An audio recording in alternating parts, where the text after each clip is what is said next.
Praise be to God and good morning to everyone. ದೇವರಿಗೆ ಸ್ತೋತ್ರವಾಗಲಿ. ಬಂದಿರುವಂತ ನಿಮ್ಮೆಲ್ಲರಿಗೂ ಕೂಡ ಬೆಳಗಿನ ವಂದನೆಗಳು. Sharwin, I'll tell you when to start, please. Yeah.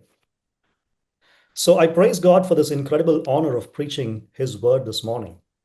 ಈ ಬೆಳಗ್ಗೆ ದೇವರ ವಾಕ್ಯವನ್ನ ಹಂಚಿಕೊಳ್ಳುವಂತಹ ಈ ಒಂದು ಗೌರವಯುತವಾದಂತಹ ಈ ಆಹ್ವಾನಕ್ಕಾಗಿ ನಾನು ವಂದನೆಗಳನ್ನು ತಿಳಿಸುತ್ತೇನೆ. And we are celebrating 200 years of God's faithfulness in the life of the Brethren movement. ಈ ಒಂದು ಸಹೋದರರ ಸಭೆಗಳ ಸಂಚಲನದ 200 ವರ್ಷಗಳ ಈ ಚರಿತ್ರೆಯನ್ನ ಇತಿಹಾಸವನ್ನ ನಾವೆಲ್ಲರೂ ಕೂಡ ಸಂಭ್ರಮಿಸುತ್ತಿದ್ದೇವೆ. Over the last 1 week, we've heard several messages from God's word and also about the history of the Brethren movement. ಕಳೆದ ದಿವಸಗಳಿಂದ ನೀವು ದೇವರ ವಾಕ್ಯವನ್ನ ಕೇಳಿಸಿಕೊಳ್ಳುತ್ತಾ ಇದ್ದೀರಾ. ಹಾಗೆಯೇ ಸಭಾ ಚರಿತ್ರೆಯ ಕುರಿತಾಗಿಯೂ ಕೂಡ ಕೇಳಿಸಿಕೊಂಡು ಬರುತ್ತಾ ಇದ್ದೀರಾ. This is a good way of recounting God's faithfulness to us as a movement. ಈ ಒಂದು ಸಂಚಲನವಾಗಿ ದೇವರ ನಂಬಿಗಸ್ತಿಕೆಯನ್ನ ನಾವೆಲ್ಲರೂ ಕೂಡ ಜ್ಞಾಪಕ ಮಾಡಿಕೊಳ್ಳುವಂಥದ್ದು ಬಹಳ ಮುಖ್ಯವಾದದ್ದು. I want to remind us that while several ministries have come and gone, this movement stayed on, and all glory to our Lord Jesus Christ alone for it. ಅನೇಕ ಸೇವಾ ಸಂಘ ಸಂಸ್ಥೆಗಳು ಬಂದವು, ಅವೆಲ್ಲವೂ ಕೂಡ ಹಾಗೆಯೇ ಹೋದವು. ಆದರೆ ದೇವರ ನಂಬಿಗಸ್ತಿಕೆಯ ನಿಮಿತ್ತವಾಗಿ ಈ ಒಂದು ಸಹೋದರರ ಸಭೆಗಳ ಈ ಸಂಚಲನ ಅಥವಾ ಆಂದೋಲನ ಅದು ಇನ್ನೂ ಕೂಡ ಮುಂದುವರಿಯುತ್ತಾ ಇದೆ. And all glory goes to our Lord Jesus Christ alone for it. ಇದಕ್ಕೋಸ್ಕರವಾಗಿ ಎಲ್ಲಾ ಘನತೆಯು ಮಹಿಮೆಯು ನಮ್ಮ ಕರ್ತನಾಗಿರುವ ಯೇಸು ಕ್ರಿಸ್ತನಿಗೆ ಮಾತ್ರ ಸಲ್ಲಲ್ಪಡುವಂತದ್ದಾಗಿದೆ. As we stand at this historic moment, we must remember to give heartfelt thanks to the Lord for the marvelous ways in which He's led us thus far. ನಾವು ಈ 200 ವರ್ಷಗಳ ಚರಿತ್ರೆಯನ್ನು ನೋಡುತ್ತಾ ಬರುವಾಗ ದೇವರು ಹೇಗೆ ಅದ್ಭುತವಾದ ರೀತಿಯಲ್ಲಿ ಈ 200 ವರ್ಷಗಳಲ್ಲಿ ನಮ್ಮನ್ನು ನಡೆಸಿಕೊಂಡು ಬಂದಿದ್ದಾನೆ ಎಂಬುದಕ್ಕೆ ಅದರ ಮೂಲಕವಾಗಿ ಆತನ ನಂಬಿಗಸ್ತಿಕೆಯನ್ನ ತೋರಿಸಿದಕ್ಕೋಸ್ಕರ ನಾವು ನಮ್ಮ ಕರ್ತನಾದ ಯೇಸು ಕ್ರಿಸ್ತನಿಗೆ ಯಾವಾಗಲೂ ಕೂಡ ಕೃತಜ್ಞತೆ ಸ್ತೋತ್ರವನ್ನ ಸಲ್ಲಿಸುವವರಾಗಿರಬೇಕು. And we must also look forward with confidence that the Lord will enable our assemblies to move forward even as we wait for our blessed hope, the glorious appearing of our great God and Savior Jesus Christ. ಹಾಗೆಯೇ ಮಹಾದೇವರು ನಮ್ಮ ರಕ್ಷಕನೂ ಆಗಿರುವ ಯೇಸು ಕ್ರಿಸ್ತನ ಪ್ರತ್ಯಕ್ಷತೆಯನ್ನ ನಾವೆಲ್ಲರೂ ಕೂಡ ಎದುರು ನೋಡುವವರಾಗಿ ಇರಲಾಗಿ ನಾವು ಈ ಒಂದು ಸತ್ಯಗಳಲ್ಲಿ ನಾವು ಇನ್ನೂ ಕೂಡ ಮುಂದುವರಿಯುತ್ತಾ ಬೆಳವಣಿಗೆ ಹೊಂದುತ್ತಾ ಹೋಗುವಂಥದ್ದು ಅಗತ್ಯವಾದದ್ದು ಈ ಸಂದರ್ಭಕ್ಕೆ. Let me begin with an illustration here. ನಮ್ಮ ಈ ಒಂದು ಅಧ್ಯಯನವನ್ನ ನಾವು ಪ್ರಾರಂಭ ಮಾಡೋಣ. I have read about a mountain climber whose epitaph read this way. ಒಂದು ಬೆಟ್ಟವನ್ನ ಹತ್ತುವಂತಹ ಒಬ್ಬ ಆ ವ್ಯಕ್ತಿಯು ಆತನು ಈ ರೀತಿಯಾಗಿ ಆತನು ಹೇಳಿದ್ದನ್ನ ನಾವು ಓದುತ್ತೇವೆ. He died. There was this inscription on his tombstone. ಆತನು ಮರಣ ಹೊಂದಿದನು. ಅವನ ಆ ಒಂದು ಸಮಾಧಿಯ ಕಲ್ಲಿನ ಮೇಲೆ ಈ ರೀತಿಯಾಗಿ ಬರೆಯಲ್ಪಟ್ಟಿತ್ತು. He died climbing. ಆತನು ಹತ್ತುವಾಗಲೇ ಸತ್ತು ಹೋದನು ಅಥವಾ ಮರಣ ಹೊಂದಿದನು. He died climbing. ಆತನು ಹತ್ತುವಾಗಲೇ ಸತ್ತನು. So please keep this illustration at the back of your minds as we explore today's passage. ಇವತ್ತಿನ ಸಂದೇಶವನ್ನ ನಾವು ಹೊರತರುವಾಗ ಈ ಆಲೋಚನೆಯನ್ನ ಅಥವಾ ಈ ಸಂಗತಿಯನ್ನ ನಿಮ್ಮ ಮನಸ್ಸಿನಲ್ಲಿ ಒಂದು ಹಿನ್ನೆಲೆಯಾಗಿ ಇಟ್ಟುಕೊಳ್ಳಿರಿ. I want to raise a couple of significant questions as we stand at this great milestone. ಈ ಒಂದು ಮಹಾ ಮೈಲಿಗಲ್ಲಿನಲ್ಲಿ ನಿಂತಿರುವಾಗ ನಾನು ಕೇಳುವಂತ ಕೆಲವೊಂದು ವಿಷಯಗಳನ್ನ ನೀವೆಲ್ಲರೂ ಕೂಡ ನಿಮ್ಮ ನೆನಪಿನಲ್ಲಿ ಇಟ್ಟುಕೊಳ್ಳಿರಿ. I want to raise a couple of important questions here. ನಾನಿಲ್ಲಿ ಬಹಳ ಪ್ರಾಮುಖ್ಯವಾದಂತ ಕೆಲವೊಂದು ಪ್ರಶ್ನೆಗಳನ್ನ ನಾನು ಎತ್ತುತ್ತೇನೆ, ಅವುಗಳನ್ನ ಆಲೋಚಿಸಿರಿ. How do we go forward from here? ನಾವು ಇಲ್ಲಿಂದ ಹೇಗೆ ಹಿಂತಿರುಗಿ ಹೋಗುತ್ತೇವೆ? Or ಅಥವಾ what should our vision be as we look ahead to the future from here? ಇಲ್ಲಿಂದ ನಾವು ಭವಿಷ್ಯತ್ತನ್ನ ನೋಡುವಾಗ ನಮ್ಮ ಆ ಒಂದು ಆಲೋಚನೆಗಳು, ನಮ್ಮ ಯೋಜನೆಗಳು ಏನಾಗಿರುತ್ತವೆ? What should our vision be as we look forward to the future from here? ಇಲ್ಲಿಂದ ನಾವು ಭವಿಷ್ಯತನ್ನ ನೋಡುವಾಗ ನಮ್ಮ ದರ್ಶನ ಏನಾಗಿದೆ, ಏನಾಗಿರಬೇಕು? I'm glad Paul answers these questions for us in Philippians chapter 3, verses 12 through 16. ಈ ಒಂದು ಪ್ರಶ್ನೆಗೆ ಅಪೊಸ್ತಲನಾಗಿರುವಂತ ಪೌಲನು ಫಿಲಿಪಿಯರಿಗೆ ಬರೆದ ಪತ್ರಿಕೆ 3ನೇ ಅಧ್ಯಾಯ 12ನೇ ವಚನದಿಂದ 15ನೇ ವಚನದವರೆಗಿನ ವಾಕ್ಯ ಭಾಗದಲ್ಲಿ ಉತ್ತರಿಸುತ್ತಾನೆ. I want to talk about the larger unit and bring it to our passage and how it connects to the larger unit. ನೋಡುವಾಗ ಆ ಒಂದು ಬಹಳ ವಿಸ್ತಾರವಾದಂತಹ ಆ ಯೋಜನೆಯನ್ನ ಇವತ್ತಿನ ಸಂದೇಶದಲ್ಲಿ ನಾನು ಅದನ್ನ ಸಂಕ್ಷಿಪ್ತಗೊಳಿಸಿ ಅದನ್ನು ನಿಮ್ಮ ಮುಂದೆ ಹಂಚಿಕೊಳ್ಳುತ್ತೇನೆ. So the larger context of the passage is from chapter 3 verse 4 all the way till chapter 4 verse 1. ನಾವು ಈ ಒಂದು ವಾಕ್ಯ ಭಾಗದ ಒಂದು ವಿಸ್ತಾರವಾದಂತ ಸಂಗತಿಯನ್ನ ನೋಡುವುದಾದರೆ 3ನೇ ಅಧ್ಯಾಯ 4ನೇ ವಚನ ಮೊದಲುಗೊಂಡು 4ನೇ ಅಧ್ಯಾಯ 1ನೇ ವಚನದವರೆಗೆ ಅದು ಇರುವಂತದ್ದಾಗಿದೆ. That's the larger context of the passage. ಈ ಒಂದು ವಾಕ್ಯ ಭಾಗದ ಬಹಳ ವಿಸ್ತಾರವಾದಂತಹ ಒಂದು ಸಂದರ್ಭ ಅಥವಾ ಸನ್ನಿವೇಶ ಅದಾಗಿದೆ. So in this unit, Paul talks about his own transformation, his dependence on Christ as a lesson for the Philippians. ಈ ಒಂದು ವಿಸ್ತಾರವಾದಂತ ವಾಕ್ಯ ಭಾಗದ ಸನ್ನಿವೇಶದಲ್ಲಿ ಅಪೊಸ್ತಲನಾಗಿರುವಂತ ಪೌಲನು ಆತನು ಹೇಗೆ ರಕ್ಷಣೆಗೆ ಬಂದನು ಎಂಬುದಾಗಿಯೂ ಮತ್ತು ಆತನು ಸೇವೆಯಲ್ಲಿ ಇರುವಂತಹ ಆತನ ಒಂದು ದೃಢ ತೀರ್ಮಾನಗಳ ಕುರಿತಾಗಿಯೂ ಫಿಲಿಪ್ಪಿ ಸಭೆಯವರಿಗೆ ಆತನು ತಿಳಿಸಿಕೊಡುತ್ತಿದ್ದಾನೆ. He shows them as a lesson to the Philippians. ಅದನ್ನ ಆತನು ಫಿಲಿಪ್ಪಿ ಸಭೆಯವರಿಗೆ ಒಂದು ಪಾಠವಾಗಿ ಆತನು ತಿಳಿಸಿಕೊಡುತ್ತಿದ್ದಾನೆ. Now when you look at chapter 3 verses 4 through 6, the first subunit in that, ನೀವು ಫಿಲಿಪ್ಪಿ ಪತ್ರಿಕೆ 3ನೇ ಅಧ್ಯಾಯ 4ನೇ ವಚನದಿಂದ 6ನೇ ವಚನದವರೆಗಿನ ಆ ಒಂದು ಉಪ ವಿಭಾಗದಲ್ಲಿ ನೀವು ಓದುವಾಗ Paul speaks of his life before meeting Christ. ಕರ್ತನಾಗಿರುವ ಯೇಸು ಕ್ರಿಸ್ತನನ್ನ ಸಂಧಿಸುವುದಕ್ಕೆ ಮುಂಚೆ ಪೌಲನ ಜೀವಿತ ಹೇಗಿತ್ತು ಎಂಬುದನ್ನ ಆತನು ತಿಳಿಸುತ್ತಿದ್ದಾನೆ. He says he had reasons to put confidence in the flesh. ಆತನು ಹೇಳ್ತಾನೆ, ನಾನು ಶರೀರ ದಾಸ್ಯಗಳಲ್ಲಿ ಭರವಸೆ ಇಟ್ಟವನಾಗಿದ್ದೇನೆ ಎಂಬುದಾಗಿ ಹೇಳುತ್ತಾನೆ. He lists down some of the reasons for putting confidence in the flesh. ಆತನು ಶರೀರದ ಸಂಗತಿಗಳಲ್ಲಿ ಆತನು ಭರವಸೆ ಇಡುವುದಕ್ಕೆ ಇದ್ದಂತ ಕಾರಣಗಳನ್ನ ಆತನು ಒಂದೊಂದಾಗಿ ಪಟ್ಟಿ ಮಾಡಿ ಹೇಳುತ್ತಾನೆ. But when you move to chapter 3 verses 7 through 11, Philippi ಪತ್ರಿಕೆ 3ನೇ ಅಧ್ಯಾಯ 7ರಿಂದ 11ನೇ ವಾಕ್ಯ ಭಾಗಕ್ಕೆ ಬರುವಾಗ Paul there describes his life in Christ. ಪೌಲನು ಕ್ರಿಸ್ತನಲ್ಲಿ ತನ್ನ ಜೀವನ ಏನೆಂಬುದನ್ನ ಆತನು ವಿವರಿಸುತ್ತಿದ್ದಾನೆ. Upon meeting Christ on the road to Damascus, Paul's perspective was transformed. ದಮಸ್ಕದ ದಾರಿಯಲ್ಲಿ ಕರ್ತನಾಗಿರುವ ಯೇಸು ಕ್ರಿಸ್ತನನ್ನ ಸಂಧಿಸಿದಾಗ ಪೌಲನ ಆ ಒಂದು ದೃಷ್ಟಿಕೋನವೇ ಬದಲಾಯಿತು. So he abandoned his previous confidence so that he may gain Christ. ಆತನು ಮೊದಲು ಇದ್ದಂತಹ ಅವನ ಆ ಒಂದು ಯೋಚನೆಯನ್ನ ನಿರ್ಧಾರವನ್ನ ಬದಲಾಯಿಸಿಕೊಂಡನು. ಯಾಕಂದ್ರೆ ಕ್ರಿಸ್ತನನ್ನೇ ಸಂಪಾದಿಸಿಕೊಳ್ಳಬೇಕೆಂಬ ಉದ್ದೇಶದಿಂದ. And then he comes to chapter 3 verses 12 through 16, which is the passage for today. ಆಗ ನಾವು ಇವತ್ತು ಧ್ಯಾನ ಮಾಡುವಂತಹ ಫಿಲಿಪ್ಪಿ ಪತ್ರಿಕೆ 3ನೇ ಅಧ್ಯಾಯ 12ರಿಂದ 16ನೇ ವಾಕ್ಯ ಭಾಗದ ಆ ಒಂದು ವಾಕ್ಯಕ್ಕೆ ಬರುತ್ತೇವೆ. And there Paul explains how he would leave behind certain things and strain forward to obtain the prize.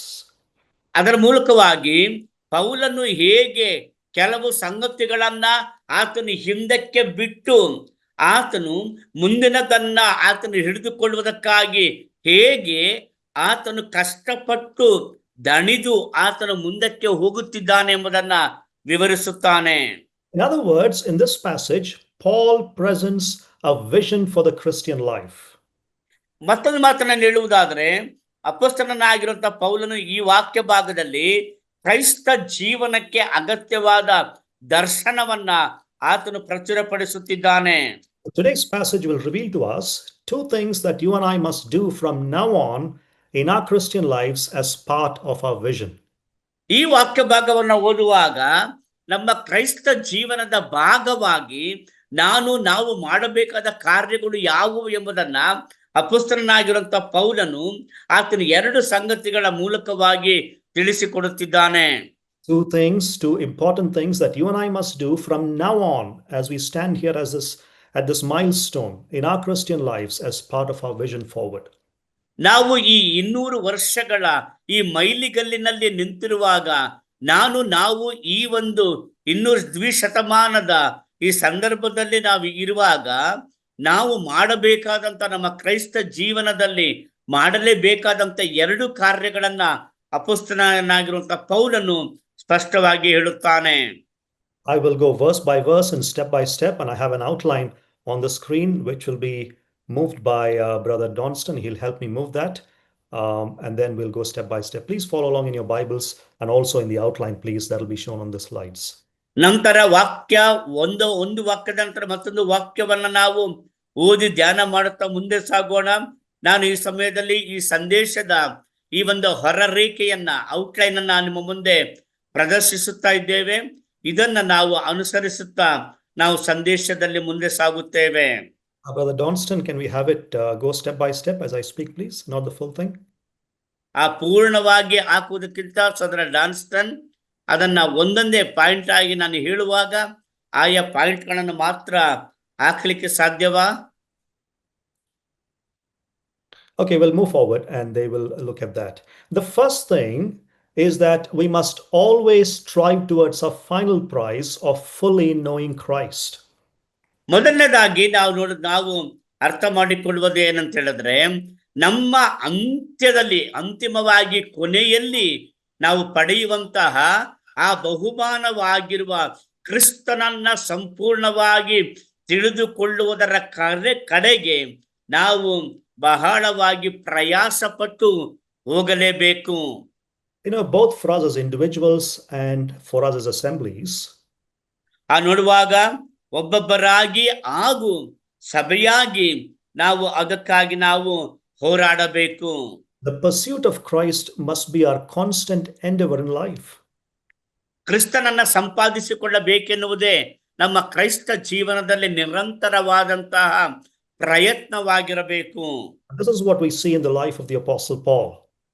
ಅದನ್ನೇ ನಾವು ಅಪೊಸ್ತಲನಾಗಿರುವ ಪೌಲನ ಜೀವಿತದಲ್ಲಿ ಕಾಣುತ್ತೇವೆ. Paul, confessing that he was not already perfect, made steadfast efforts towards the ultimate prize of fully comprehending Christ. ಅಪೊಸ್ತಲನಾಗಿರುವಂತಹ ಪೌಲನು ಆತನು ಅರಿಕೆ ಮಾಡುವುದೇನೆಂದರೆ, ನಾನು ಪರಿಪೂರ್ಣನಾಗಿಲ್ಲ, ಆದರೂ ನಾನು ಕರ್ತನಾಗಿರುವಂತ ಯೇಸು ಕ್ರಿಸ್ತನನ್ನ ಅರಿತುಕೊಳ್ಳುವಂತಹ ಆ ಅಂತಿಮವಾದಂತಹ ಬಹುಮಾನವನ್ನ ಪಡೆದುಕೊಳ್ಳುವುದಕ್ಕೋಸ್ಕರವಾಗಿ ನಾನು ದೃಢವಾದಂತಹ ಎಲ್ಲ ಪ್ರಯತ್ನಗಳನ್ನ ಮಾಡುತ್ತಾ ಇದ್ದೇನೆ ಎಂಬುದಾಗಿ ಅರಿಕೆ ಮಾಡುತ್ತಾನೆ. He says three things about it, and I want to go one by one. It's on the slide there. ಅದರ ವಿಷಯವಾಗಿ ಪೌಲನು 3 ಸಂಗತಿಗಳನ್ನ ಆತನು ತಿಳಿಸುತ್ತಾನೆ. ನಾನು ಅದನ್ನ ಒಂದರ ನಂತರ ಒಂದಾಗಿ ನಿಮ್ಮೊಂದಿಗೆ ಹಂಚಿಕೊಳ್ಳುತ್ತೇನೆ. Firstly, Paul admitted that he was not perfect in his experiential understanding of Christ. ಪೌಲನು ಆತನು ಅರಿಕೆ ಮಾಡುವುದೇನೆಂದರೆ, ಕ್ರಿಸ್ತನ ಕುರಿತಾದ ಅನುಭವ ಪೂರ್ವಕವಾದ ತಿಳುವಳಿಕೆಯಲ್ಲಿ ಆತನು ಸಂಪೂರ್ಣನಾಗಿಲ್ಲ, ಸಂಪೂರ್ಣತೆಯನ್ನ ಪಡೆದವನಾಗಿಲ್ಲ ಎಂದು ಅರಿಕೆ ಮಾಡುತ್ತಾನೆ. Look at the first part of verse 12, please, in English at least. 12ನೇ ಅಧ್ಯಾಯ ಅದರ ಮೊದಲನೆಯ ವಚನ. Paul says, not that I've already obtained this or am already perfect. ಪೌಲನು ಹೇಳುತ್ತಾನೆ, ಇಷ್ಟರೊಳಗೆ ನಾನು ಬಿರುದನ್ನು ಪಡಕೊಂಡು ಸಿದ್ಧಿಗೆ ಬಂದವನೆಂದು ಹೇಳುವುದಿಲ್ಲ. Now Paul begins this sentence with not already. 2 times he's saying not already. ಇಲ್ಲಿ ಪೌಲನು ಈ ಮಾತನ್ನ ಹೇಳುವಾಗ ಆತನು ಹೇಳುದಂದ್ರೆ, ನಾನು ಈಗಾಗಲೇ ಹೊಂದಿಕೊಂಡಿಲ್ಲ, ನಾನು ಈಗಾಗಲೇ ಪಡೆದುಕೊಂಡಿಲ್ಲ ಎಂಬುದಾಗಿ ಆತನು ಹೇಳುತ್ತಿದ್ದಾನೆ. He does this to emphasize that he is still running the race and he has not already reached the finish line. ಅದರ ಅರ್ಥ ಆತನು ಇನ್ನೂ ಕೂಡ ಆ ಒಂದು ಓಟದಲ್ಲಿ ಓಡುತ್ತಾ ಇದ್ದಾನೆ ಮತ್ತು ಆತನು ಆ ಓಟವನ್ನ ಇನ್ನೂ ಕೂಡ ಪೂರ್ಣಗೊಳಿಸಿಲ್ಲ ಎಂಬುದನ್ನ ಅರಿಕೆ ಮಾಡುತ್ತಿದ್ದಾನೆ. That's why two times he says, not already, not that I've already obtained this, not that I'm already perfect. ಆದ್ದರಿಂದಲೇ ಆತನು 2 ಸಾರಿ ನಾನು ಇನ್ನೂ ಕೂಡ ಪೂರ್ಣಗೊಳಿಸಿಲ್ಲ, ಅಂದ್ರೆ ನಾನು ಇನ್ನೂ ಕೂಡ ನನ್ನ ಓಟವನ್ನ ಇನ್ನೂ ಕೂಡ ಮುಗಿಸಿಲ್ಲ. ಎರಡನೇದಾಗಿ ಇನ್ನೂ ಕೂಡ ನಾನು ಬಿರುದನ್ನು ಪಡೆದುಕೊಂಡಿಲ್ಲ ಎಂಬುದಾಗಿ ಪೌಲನು 2 ಸಾರಿ ಹೇಳುತ್ತಾನೆ. The verb obtained in this context means to enter into a close relationship. ಅಲ್ಲಿ ಸಂಪಾದಿಸಿಕೊಂಡಿಲ್ಲ ಎಂಬುದಾಗಿ ಹೇಳಿದರೆ ಈ ಒಂದು ಸಂದರ್ಭದ ಹಿನ್ನೆಲೆಗೆ ನಾವು ಅನ್ವಯಿಸುವುದಾದರೆ ನಾನಿನ್ನೂ ಸಂಪೂರ್ಣತೆಯನ್ನ ಪಡೆದುಕೊಂಡಿಲ್ಲ ಅಥವಾ ನಾನು ಸಾಧಿಸಬೇಕಾದದನ್ನ ಇನ್ನೂ ಸಾಧಿಸಿ ಮುಗಿಸಿಲ್ಲ ಎಂದರ್ಥ. The word obtain means to enter into a close relationship. ಆ ಒಂದು ನಿಕಟವಾದ ಸಂಬಂಧಕ್ಕೆ ಸೇರಿಕೊಳ್ಳುವುದು ಎಂಬುದಾಗಿ ಸಂಪಾದಿಸಿಕೊಂಡೆನು ಎಂಬುದರ ಅರ್ಥವಾಗಿದೆ. It also means to receive something. ಮತ್ತೆ ನೋಡುವಾಗ ಕೆಲವನ್ನ ಸ್ವೀಕಾರ ಮಾಡಿಕೊಳ್ಳುವುದು ಎಂದರ್ಥ. It means to make something your own. ಕೆಲವನ್ನ ನಿಮ್ಮದಾಗಿಸಿಕೊಳ್ಳಿರಿ. It means to apprehend or comprehend something. ಅದರ ಅರ್ಥ ನೀವು ಕೆಲವನ್ನ ಗ್ರಹಿಸಿಕೊಳ್ಳುವಿರಿ, ಕೆಲವನ್ನ ನೀವು ಹೊಂದಿಕೊಳ್ಳುವಿರಿ ಎಂದರ್ಥ, ಅರಿತುಕೊಳ್ಳುವಿರಿ ಎಂದರ್ಥ. So Paul's point here is that he has not already fully apprehended Christ. ಇಲ್ಲಿ ಪೌಲನ ಮಾತೇನೆಂದರೆ ಪೌಲನು ಇನ್ನೂ ಕೂಡ ಕರ್ತನಾಗಿರುವ ಯೇಸು ಕ್ರಿಸ್ತನನ್ನ ಸಂಪೂರ್ಣವಾಗಿ ಆತನು ಗ್ರಹಿಸಿಕೊಂಡಿಲ್ಲ ಅಥವಾ ಅರಿತುಕೊಂಡಿಲ್ಲ ಎಂಬುದಾಗಿ ಹೇಳುವುದೇ ಆಗಿದೆ.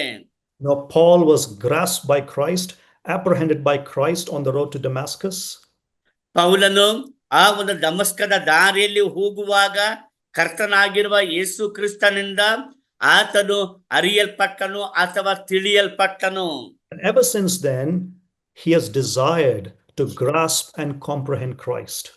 ಅಲ್ಲಿಂದ ಮುಂದಕ್ಕೆ ಆತನು ಕರ್ತನಾಗಿರುವ ಯೇಸು ಕ್ರಿಸ್ತನನ್ನ ಗ್ರಹಿಸಿಕೊಳ್ಳಬೇಕು ಅಥವಾ ಕರ್ತನಾಗಿರುವ ಯೇಸು ಕ್ರಿಸ್ತನನ್ನ ಹೆಚ್ಚಾಗಿ ತಿಳಿದುಕೊಳ್ಳಬೇಕೆಂಬಂತಹ ಆ ಅಭಿಲಾಷೆಯೊಂದಿಗೆ ಆತನು ಮುಂದೆ ಹೋದನು. But that doesn't happen overnight. ಅದು ಒಂದೇ ರಾತ್ರಿಯಲ್ಲಿ ನೆರವೇರಲಿಲ್ಲ. To know the incomprehensible greatness of Christ Jesus demands a lifetime of toil and labor. ಕರ್ತನಾಗಿರುವಂತಹ ಯೇಸು ಕ್ರಿಸ್ತನನ್ನ ಗ್ರಹಿಸಿಕೊಳ್ಳಬೇಕೆನ್ನುವಂತಹ ಅಥವಾ ಅರಿತುಕೊಳ್ಳಬೇಕೆಂಬಂತಹ ಆ ಒಂದು ಮಹಾಭಿಲಾಷೆಯು ಅದು ಯಾವಾಗಲೂ ಕೂಡ ಜೀವನ ಪರ್ಯಂತ ಮಾಡುವಂತ ಕಾರ್ಯ. ನಮ್ಮ ಜೀವನ ಪೂರ್ತಿ ಕ್ರಿಸ್ತನನ್ನ ಅರಿಯುತ್ತಾ ಹೋದರೂ ಕೂಡ ಅದು ಸಂಪೂರ್ಣವಾಗುವುದಿಲ್ಲ. And Paul's desire to gain Christ, ಪೌಲನ ಒಂದು ಆಸೆ ಏನಾಗಿತ್ತಂದ್ರೆ ಕ್ರಿಸ್ತನನ್ನ ಗೆದ್ದುಕೊಳ್ಳಬೇಕೆನ್ನುವುದು ಅಥವಾ ಕ್ರಿಸ್ತನನ್ನ ಸಂಪಾದಿಸಿಕೊಳ್ಳಬೇಕೆನ್ನುವುದೇ ಆಗಿತ್ತು. Paul's desire to be found in him, ಪೌಲನ ಆಸೆ ಕ್ರಿಸ್ತನಲ್ಲಿ ನಾನು ಕಂಡುಕೊಳ್ಳಬೇಕು, ಕ್ರಿಸ್ತನಲ್ಲಿ ನಾನು ಕಂಡುಹಿಡಿಯಲ್ಪಡಬೇಕು. and Paul's desire to know Christ, all of these desires, they engage him in an intimate relationship with Christ.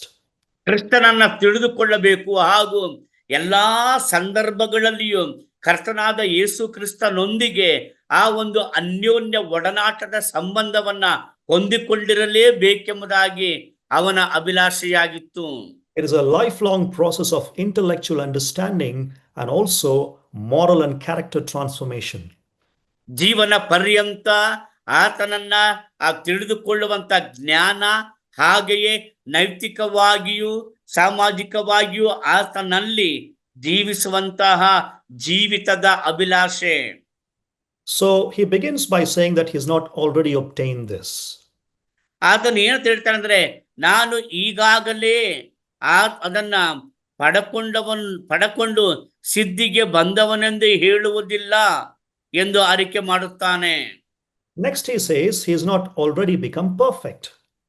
ಎರಡನೇದಾಗ ಆತನು ಹೇಳುತ್ತಾನೆ ಏನಂದ್ರೆ ನಾನು ಇನ್ನೂ ಪರಿಪೂರ್ಣನಾಗಿಲ್ಲ ಎಂಬುದಾಗಿ ಪೌಲನು ಅರಿಕೆ ಮಾಡುತ್ತಾನೆ. Why does he say that? ಆತನು ಆ ಮಾತನ್ನ ಯಾಕೆ ಹೇಳುತ್ತಾನೆ? It is precisely because he has not yet fully grasped Christ. He has not yet fully apprehended Christ.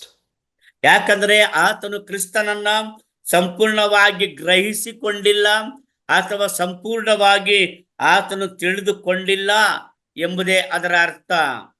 Only when he sees Christ face to face will he be totally transformed by Christ's power to be like him. ಕರ್ತನಾಗಿರುವ ಯೇಸು ಕ್ರಿಸ್ತನನ್ನ ಮುಖಾಮುಖಿಯಾಗಿ ನೋಡಿದಾಗ ಮಾತ್ರವೇ ಕರ್ತನಾಗಿರುವ ಯೇಸು ಕ್ರಿಸ್ತನ ಶಕ್ತಿ ಬಲದಿಂದ ಆತನು ಕ್ರಿಸ್ತನನ್ನ ಸಂಪೂರ್ಣವಾಗಿ ತಿಳಿದುಕೊಳ್ಳಲು ಸಾಧ್ಯವಾಗುತ್ತದೆ. Isn't that what he says in the same chapter, verses 20 and 21? ಅದೇ ಅಧ್ಯಾಯದ 20-21ನೇ ವಚನದಲ್ಲಿ ಆತನು ಏನು ಹೇಳುತ್ತಾನೆ ನೋಡಿರಿ. For our citizenship is in heaven, and we await a Savior from there, the Lord Jesus Christ, who by the very power that enables him to bring everything under his control is able to transform our lowly body to be like his glorious body. ಕರ್ತನಾದ ಯೇಸು ಕ್ರಿಸ್ತನು ಅಲ್ಲಿಂದಲೇ ರಕ್ಷಕನಾಗಿ ಬರುವುದನ್ನು ಎದುರು ನೋಡುತ್ತಾ ಇದ್ದೇನೆ. ಆತನು ಎಲ್ಲವನ್ನು ತನಗೆ ಅಧೀನ ಮಾಡಿಕೊಳ್ಳಲಾಗುವ ಪರಾಕ್ರಮವನ್ನು ಸಾಧಿಸಿ ದೀನಾವಸ್ಥೆಯುಳ್ಳ ನಮ್ಮ ದೇಹವನ್ನು ರೂಪಾಂತರಪಡಿಸಿ ಪ್ರಭಾವವುಳ್ಳ ತನ್ನ ದೇಹದ ಸಾರೂಪ್ಯವಾಗುವಂತೆ ಮಾಡುವನು. So until that moment, ಆ ಕ್ಷಣದವರೆಗೂ Paul is honest and he admits that he has imperfections still. ಪೌಲನು ಆತನು ಧೈರ್ಯವಾಗಿ ಆತನು ಅರಿಕೆ ಮಾಡುತ್ತಾನೆ. ಏನಂದ್ರೆ ನಾನಿನ್ನೂ ಪರಿಪೂರ್ಣನಾಗಿಲ್ಲ ಎಂಬುದನ್ನ ವಾಸ್ತವವಾಗಿ ಅರಿಕೆ ಮಾಡುತ್ತಾನೆ. Secondly, ಎರಡನೇದಾಗಿ Paul was determined to grasp Christ fully, just as he was grasped by Christ. ಯಾವ ರೀತಿಯಲ್ಲಿ ಪೌಲನು ಕರ್ತನಾಗಿರುವ ಯೇಸು ಕ್ರಿಸ್ತನಿಂದ ಪೂರ್ಣವಾಗಿ ಸಂಪೂರ್ಣವಾಗಿ ತಿಳಿಯಲ್ಪಟ್ಟನೋ ಅದೇ ರೀತಿಯಾಗಿ ತಾನು ಕೂಡ ಕರ್ತನಾಗಿರುವ ಯೇಸು ಕ್ರಿಸ್ತನನ್ನ ಸಂಪೂರ್ಣವಾಗಿ ತಿಳಿದುಕೊಳ್ಳಬೇಕೆಂಬ ದೃಢ ನಿರ್ಧಾರವನ್ನ ಮಾಡಿದನು. Look at the second part of verse 12, please. 12ನೇ ವಚನದ 2ನೇ ಭಾಗ ನೋಡಿರಿ. But I press on to make it my own, because Christ Jesus has made me his own. ನಾನು ಯಾವುದನ್ನ ಹೊಂದುವುದಕ್ಕಾಗಿ ಕ್ರಿಸ್ತ ಯೇಸು ನನ್ನನ್ನ ಹಿಡಿದುಕೊಂಡನೋ ಅದನ್ನ ಹಿಡಿದುಕೊಳ್ಳುವುದಕ್ಕೋಸ್ಕರ ಓಡುತ್ತಾ ಇದ್ದೇನೆ. Now, Paul's imperfection does not discourage him from pursuing growth in his relationship with Christ. ಪೌಲನ ಆ ಒಂದು ಪರಿಪೂರ್ಣತೆ ಇಲ್ಲದಂತ ಸಂಗತಿಯು ಆತನು ಆ ಕ್ರಿಸ್ತನನ್ನ ಪೂರ್ಣವಾಗಿ ಗ್ರಹಿಸಿಕೊಳ್ಳುವ ತಿಳಿದುಕೊಳ್ಳುವಂತಹ ಆ ಒಂದು ಪ್ರಯತ್ನದಲ್ಲಿ ಅದು ಯಾವಾಗಲೂ ಹಿನ್ನಡೆಯನ್ನ ಉಂಟು ಮಾಡಲಿಲ್ಲ. That's why Paul says, I press on to make it my own. ಅದಕ್ಕೆ ಪೌಲ ಹೇಳುತ್ತಾನೆ, ನಾನು ಅದನ್ನ ಗುರಿ ಮಾಡಿಕೊಂಡು ಓಡುತ್ತಾ ಇದ್ದೇನೆ ಎಂಬುದಾಗಿ ಹೇಳುತ್ತಾನೆ. Notice the word but. There is a conjunction. The word but there. ಅಲ್ಲಿ ನೋಡುವಾಗ ಆದರೆ ಎಂಬುದಾಗಿ ಪೌಲನು ಹೇಳುವಂತ ಮಾತನ್ನ ಅಲ್ಲಿ ನಾವು ನೋಡೋಣ. It reveals Paul's unrelenting determination to press on. He wants to move on. ಆದರೆ ಎಂಬುದಾಗಿ ಹೇಳುವಾಗ ಅದನ್ನು ಅರ್ಥ ಮಾಡಿಕೊಳ್ಳುವುದೇನೆಂದರೆ ಆತನು ಕರ್ತನಾಗಿರುವ ಯೇಸು ಕ್ರಿಸ್ತನು ತನ್ನನ್ನ ಯಾವ ರೀತಿಯಲ್ಲಿ ತಿಳಿದುಕೊಂಡಿದ್ದಾನೋ ಅದೇ ರೀತಿಯಲ್ಲಿ ಕೂಡ ನಾನು ಕೂಡ ಆತನನ್ನು ತಿಳಿದುಕೊಳ್ಳಬೇಕೆಂಬ ದೃಢ ತೀರ್ಮಾನ ಮಾಡಿ ಆ ತೀರ್ಮಾನಕ್ಕೆ ತಕ್ಕಂತೆ ಆತನು ಓಡುತ್ತಾ ಇದ್ದಾನೆ ಎಂಬುದನ್ನ ಇದು ವಾಕ್ಯವು ನಮಗೆ ತಿಳಿಸಿಕೊಡುತ್ತದೆ. Certainly, there are limitations caused by his present imperfection. ಆ ವರ್ತಮಾನ ಕಾಲದ ಅಪರಿಪೂರ್ಣತೆಯು ಅನೇಕ ರೀತಿಯಾದಂತಹ ಆ ಪರಿಣಾಮಗಳನ್ನ ಅವನ ಜೀವಿತದಲ್ಲಿ ಉಂಟು ಮಾಡಿದೆ. But Paul is determined to move forward. ಆದರೂ ಅವುಗಳ ನಡುವೆಯೇ ಆತನು ಮುಂದೆ ಸಾಗುವುದಕ್ಕಾಗಿ ಪ್ರಯತ್ನ ಬಿಡದೆ ಮುಂದುವರಿಯುವುದಕ್ಕಾಗಿ ದೃಢ ತೀರ್ಮಾನವನ್ನ ಪೌಲನು ಮಾಡಿದ್ದಾನೆ. Says, I press on. ಆತನು ಹೇಳುತ್ತಾನೆ, ನಾನು ಓಡುತ್ತಾ ಇದ್ದೇನೆ, ಗುರಿ ಮಾಡಿಕೊಂಡು ಓಡುತ್ತಾ ಇದ್ದೇನೆ. The term press on means to move rapidly towards a goal. ಅಲ್ಲಿ ನಾನು ಗುರಿ ಮಾಡಿಕೊಂಡು ಓಡುತ್ತಾ ಇದ್ದೇನೆ ಎಂಬುದಾಗಿ ಹೇಳುವಾಗ ಆತನು ಒಂದು ಗುರಿ ಇದೆ, ಆ ಗುರಿಯ ಕಡೆಗೆ ಆತನು ವೇಗವಾಗಿ ಅದನ್ನು ತಲುಪುವುದಕ್ಕೋಸ್ಕರವಾಗಿ ಓಡುತ್ತಿದ್ದಾನೆ ಎಂದರ್ಥ. If you go back to chapter 3 and verse 6, ಮೂರನೇ ಅಧ್ಯಾಯ 6ನೇ ವಚನಕ್ಕೆ ಬಂದಾಗ Paul, where he is talking about his life prior to coming to Christ, ಕ್ರಿಸ್ತನ ಬಳಿಗೆ ಬರಲಿಕ್ಕೆ ಮುಂಚೆ ಅವನ ಜೀವಿತ ಹೇಗಿತ್ತು ಎಂಬುದನ್ನ ಪೌಲನು ತನ್ನ ಮಾತಿನಲ್ಲಿ ಆತನು ಹೇಳುವಾಗ Paul used the same word in verse 6 to prove that he was zealous to the point of persecuting the church. ನೋಡುವಾಗ ಆತನ ಮತಾಸಕ್ತಿಯನ್ನು ನೋಡಿದರೆ ನಾನು ಕ್ರೈಸ್ತ ಸಭೆಯ ಹಿಂಸಕನು ಎಂಬುದಾಗಿ ತನ್ನ ಕುರಿತಾಗಿ ಆತನು ಹೇಳುತ್ತಾನೆ. And Paul used the same word to prove that he was zealous in persecuting the church. ಸಭೆಯನ್ನ ಹಿಂಸೆ ಪಡುವುದರಲ್ಲಿ ಆತನು ಎಷ್ಟು ಮತಾಸಕ್ತಿಯುಳ್ಳವನಾಗಿದ್ದನು ಎಂಬುದನ್ನ ಪೌಲನು ಒತ್ತಿ ಹೇಳುತ್ತಾನೆ. He's using the same word there as well. ಅದೇ ಪದ ಅಲ್ಲಿಯೂ ಕೂಡ ಬಳಸಲ್ಪಟ್ಟಿದೆ. So previously, his zeal for the law drove him to run after and pursue the church. ಆತನ ಒಂದು ಮತಾಸಕ್ತಿ ಏನಾಗಿತ್ತು ಹಿಂದೆ ಅಂದರೆ ಆತನ ಸಭೆಗಳಿಗೆ ಹೋಗಿ ಸಭೆಗಳಲ್ಲಿ ಇರುವಂತವ್ರನ್ನ ಹಿಂಸೆ ಪಡಿಸಿ ಅವರನ್ನ ಹೊರಕ್ಕೆ ಎಳೆದುಕೊಂಡು ಬರಬೇಕೆನ್ನುವುದೇ ಅವನ ಮತಾಸಕ್ತಿಯಾಗಿತ್ತು. Now Paul is using the word press on in a different context. He's saying he's running after and pursuing Christ. He wants to know Christ more and more. ಈಗ ಆತನು ತನ್ನ ಆ ಒಂದು ಒತ್ತು ಕೊಡುವ ಸಂಗತಿಯನ್ನ ಬದಲಾಯಿಸಿ ಹೇಳುತ್ತಾನೆ. ಕ್ರಿಸ್ತನನ್ನು ಹೆಚ್ಚಾಗಿ ತಿಳಿದುಕೊಳ್ಳಬೇಕು, ಕ್ರಿಸ್ತನನ್ನ ಸಂಪಾದಿಸಿಕೊಳ್ಳಬೇಕೆನ್ನುವಂತಹ ಆ ದೃಢ ನಿರ್ಧಾರವನ್ನ ಆತನು ಈ ವಾಕ್ಯದಲ್ಲಿ ಪ್ರಕಟಿಸುತ್ತಿದ್ದಾನೆ. Press on to make it my own. ನನ್ನದಾಗಿ ಆ ಬಿರುದನ್ನು ನಾನು ಪಡಕೊಳ್ಳಬೇಕೆಂದು ನನ್ನದಾಗಿಸಿಕೊಳ್ಳಬೇಕೆಂದು ನಾನು ಗುರಿ ಮಾಡಿಕೊಂಡು ಓಡುತ್ತಾ ಇದ್ದೇನೆ. Now, what is the ultimate reason for Paul's pursuit of knowing Christ? ಕ್ರಿಸ್ತನನ್ನು ನಾನು ತಿಳಿದುಕೊಳ್ಳಲೇಬೇಕೆಂಬುದಾಗಿ ಪೌಲನು ಮಾಡುವಂತಹ ಈ ಒಂದು ಸತತ ಪ್ರಯತ್ನಗಳಿಗೆ ಕಾರಣವಾದರೂ ಏನು? Look at the verse there. Because Christ Jesus has made me his own. ನೋಡುವಾಗ ಅಲ್ಲಿ ಯಾವ್ದು ಹೇಳುತ್ತಾನೆ? ಕರ್ತನಾಗಿರುವ ಯೇಸು ಕ್ರಿಸ್ತನು ನನ್ನನ್ನು ತನ್ನವನನ್ನಾಗಿ ಮಾಡಿಕೊಂಡಿದ್ದಾನೆ. Christ's apprehension of Paul means that Paul has been captured by Christ. ನೋಡುವಾಗ ಪೌಲನ ಆ ಒಂದು ಜೀವಿತವನ್ನ ನೋಡುವಾಗ ಅವನಿಗಿದ್ದಂತಹ ಆ ಒಂದು ತಿಳುವಳಿಕೆ ಏನಂತಂದ್ರೆ ಕ್ರಿಸ್ತನು ತನ್ನನ್ನ ತಿಳುಕೊಂಡಿದ್ದಾನೆ ಅನ್ನುವುದೇ. He's been taken hold of by Christ. ಕ್ರಿಸ್ತನಿಂದಲೇ ಆತನು ಆ ನಿಯಂತ್ರಣಕ್ಕೆ ತೆಗೆದುಕೊಳ್ಳಲ್ಪಟ್ಟಿದ್ದಾನೆ. Christ will not let go of him. ಕರ್ತನಾಗಿರುವ ಯೇಸು ಕ್ರಿಸ್ತನ ಪೌಲನ ಬಿಟ್ಟು ಹೋಗುತ್ತಾ ಇಲ್ಲ, ಹೋಗುವುದಿಲ್ಲ. And because Paul has been captured by Christ, ಅಪೊಸ್ತಲನಾದ ಪೌಲನು ಕರ್ತನಾಗಿರುವ ಯೇಸು ಕ್ರಿಸ್ತನಿಂದ ಆತನು ಹಿಡಿಯಲ್ಪಟ್ಟವನಾಗಿರುವುದರಿಂದ Paul has all the reason he needs to pursue Christ. ಪೌಲನು ಕರ್ತನಾಗಿರುವಂತ ಯೇಸು ಕ್ರಿಸ್ತನನ್ನ ಆತನು ಪ್ರಯತ್ನ ಮಾಡಿ ಆತನನ್ನ ಸಂಪಾದಿಸಿಕೊಳ್ಳುವುದಕ್ಕೆ ತಿಳಿದುಕೊಳ್ಳುವುದಕ್ಕೆ ಎಲ್ಲಾ ರೀತಿಯಾದಂತ ಸಾಧ್ಯತೆಗಳು ಕೂಡ ಇವೆ. Paul has all the endurance and the assurance and the joy that he needs to pursue Christ. ಕ್ರಿಸ್ತನನ್ನ ಸಂಪಾದಿಸಿಕೊಳ್ಳುವುದಕ್ಕಾಗಿ ಹೊಂದಿಕೊಳ್ಳುವುದಕ್ಕಾಗಿ ಬೇಕಾದಂತಹ ಆ ಸಂತೋಷ, ಸಮಾಧಾನ ಹಾಗೂ ಎಲ್ಲವುಗಳು ಕೂಡ ಪೌಲನಿಗೆ ಅವು ಇದ್ದೇ ಇವೆ.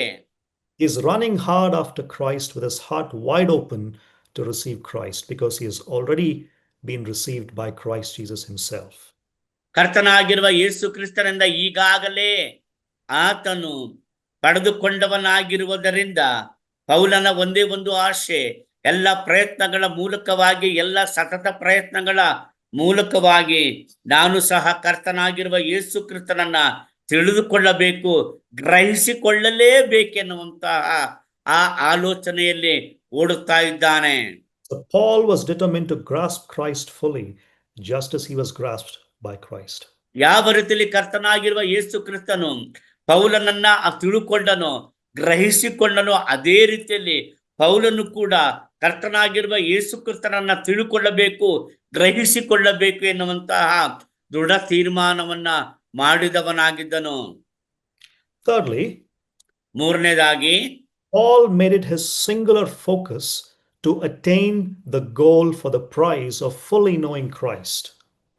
ಅಪೊಸ್ತಲನಾಗಿರುವಂತಹ ಪೌಲನು ಕರ್ತನಾಗಿರುವ ಯೇಸು ಕ್ರಿಸ್ತನನ್ನ ಸಂಪೂರ್ಣವಾಗಿ ತಿಳಿದುಕೊಳ್ಳುವ ಜ್ಞಾನವೆಂಬ ಆ ಬಹುಮಾನವನ್ನ ತನ್ನದಾಗಿಸಿಕೊಳ್ಳುವುದಕ್ಕಾಗಿ ಆತನು ಎಲ್ಲಾ ಪ್ರಯತ್ನಗಳನ್ನ ಆತನು ಮಾಡುತ್ತಾ ಇದ್ದಾನೆ. ಎಲ್ಲಾ ಕಷ್ಟಗಳನ್ನ ಆತನು ಸಹಿಸಿಕೊಳ್ಳುತ್ತಾ ಇದ್ದಾನೆ.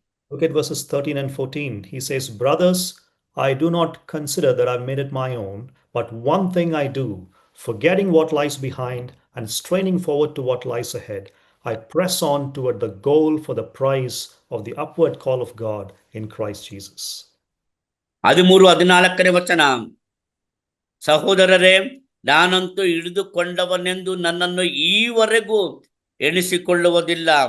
ಆದರೆ ಒಂದು, ನಾನು ಇಂದಿನ ಸಂಗತಿಗಳನ್ನು ಮರೆತು ಬಿಟ್ಟು ಮುಂದಿನವುಗಳನ್ನ ಹಿಡಿಯುವುದಕ್ಕೆ ಎದೆ ಬೊಗ್ಗಿದವನಾಗಿ, ದೇವರು ಕ್ರಿಸ್ತನ ಮೂಲಕವಾಗಿ ನಮ್ಮನ್ನು ಮೇಲಕ್ಕೆ ಕರೆದು ನಮ್ಮ ಮುಂದೆ ಇಟ್ಟಿರುವ ಬಿರುದನ್ನ ಗುರಿ ಮಾಡಿಕೊಂಡು ಓಡುತ್ತಾ ಇದ್ದೇನೆ.